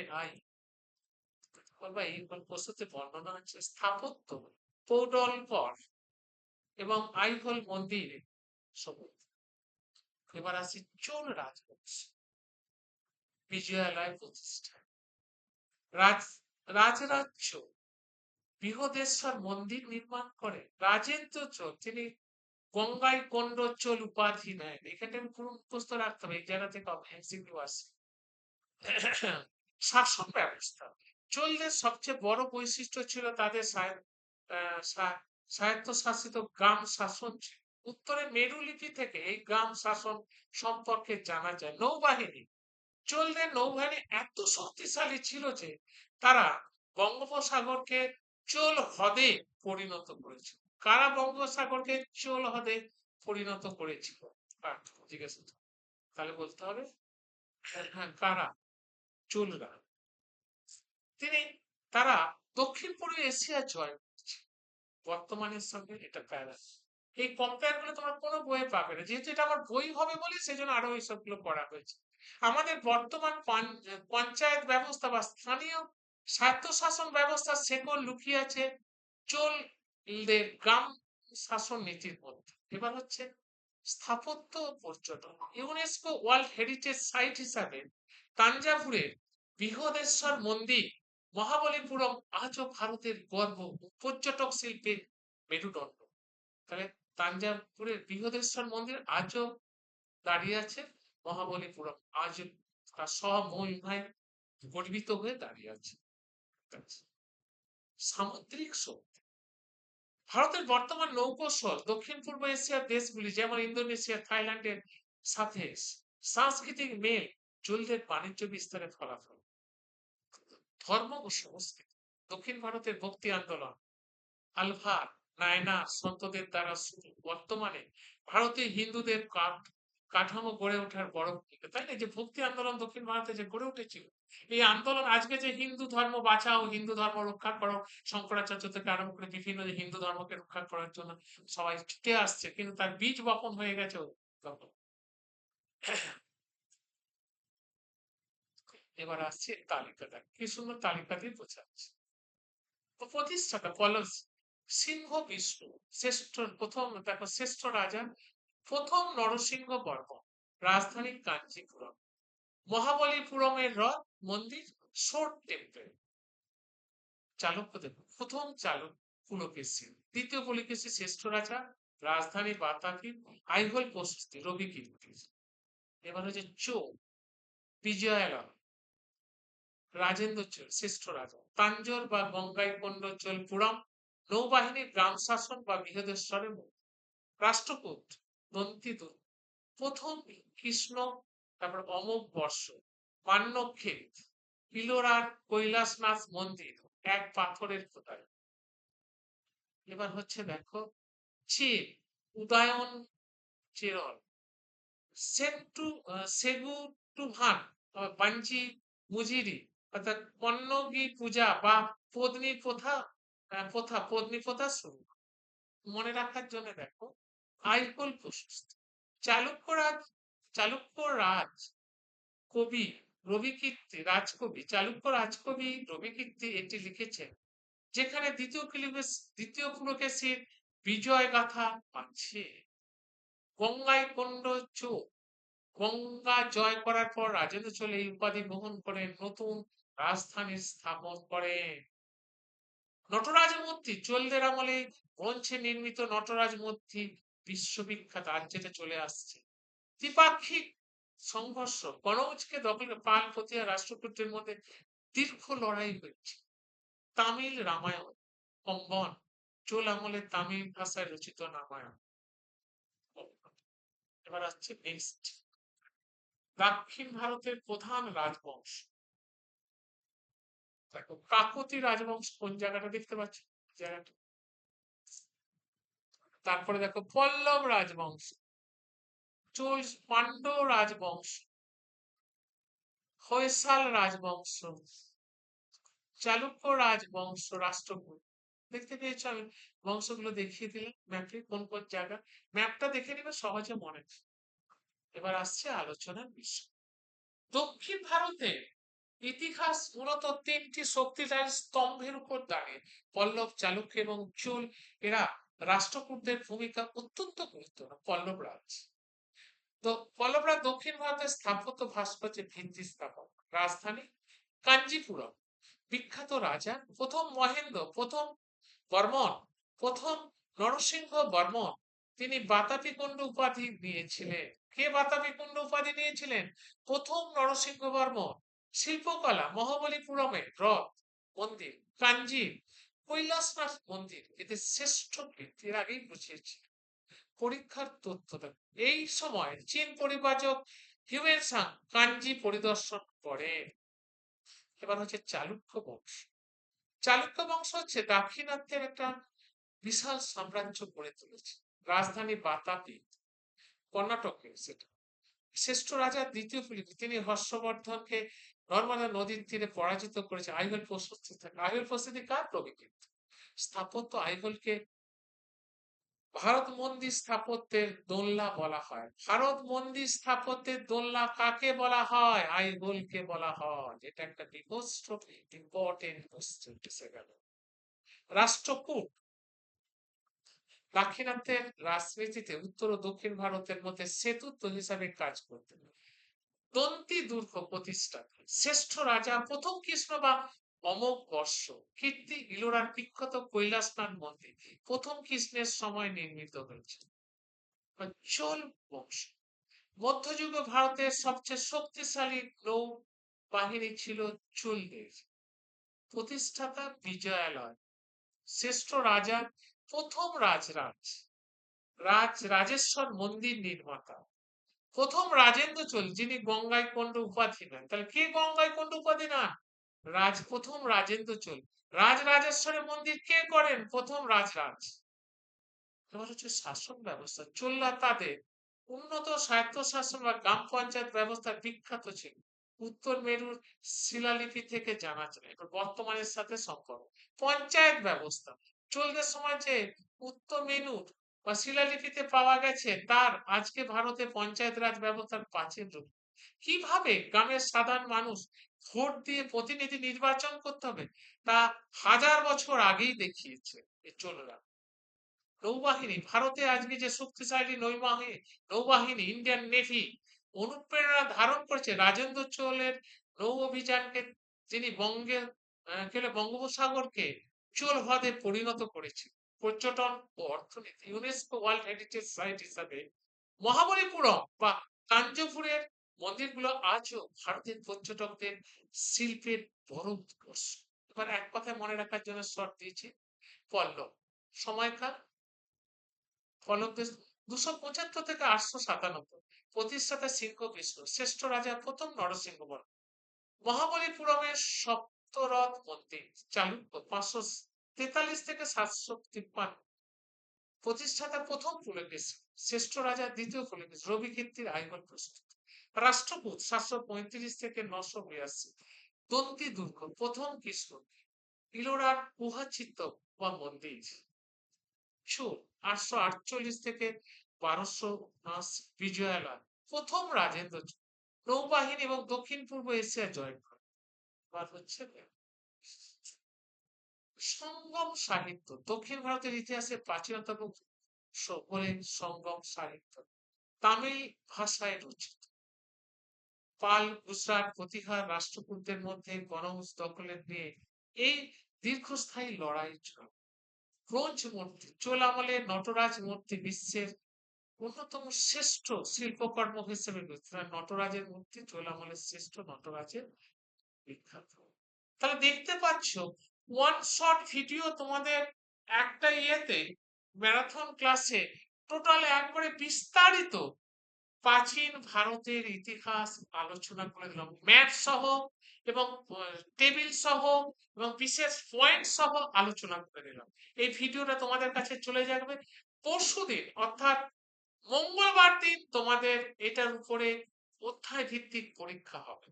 ক্লিয়ার? মঙ্গলবার। অর্থাৎ টোটালটা অ্যানসার ইন্ডিয়া টোটালটা বুঝিয়ে দিলে এইভাবে প্রতিটা বিষয়কে আমি চিন্তা ভাবনা নিয়েছি ওয়ান শট ম্যারাথনে বোঝাবো এবং অধ্যায় ভিত্তিক পরীক্ষা নিয়ে যাব এবং বিভিন্ন ইউপিএসসি, ডব্লিউবিসি, রেল বা এসএসসি, সিজিএল থেকে দুনিয়ার যত পরীক্ষা যেগুলো বারবার পড়েছে সেই কোশ্চেন গুলো খুঁজে খুঁজে আমি বের করছি এবং সেইগুলোকে দিয়েই তোমাদের পরীক্ষা। আজ এখানেই শেষ করলাম।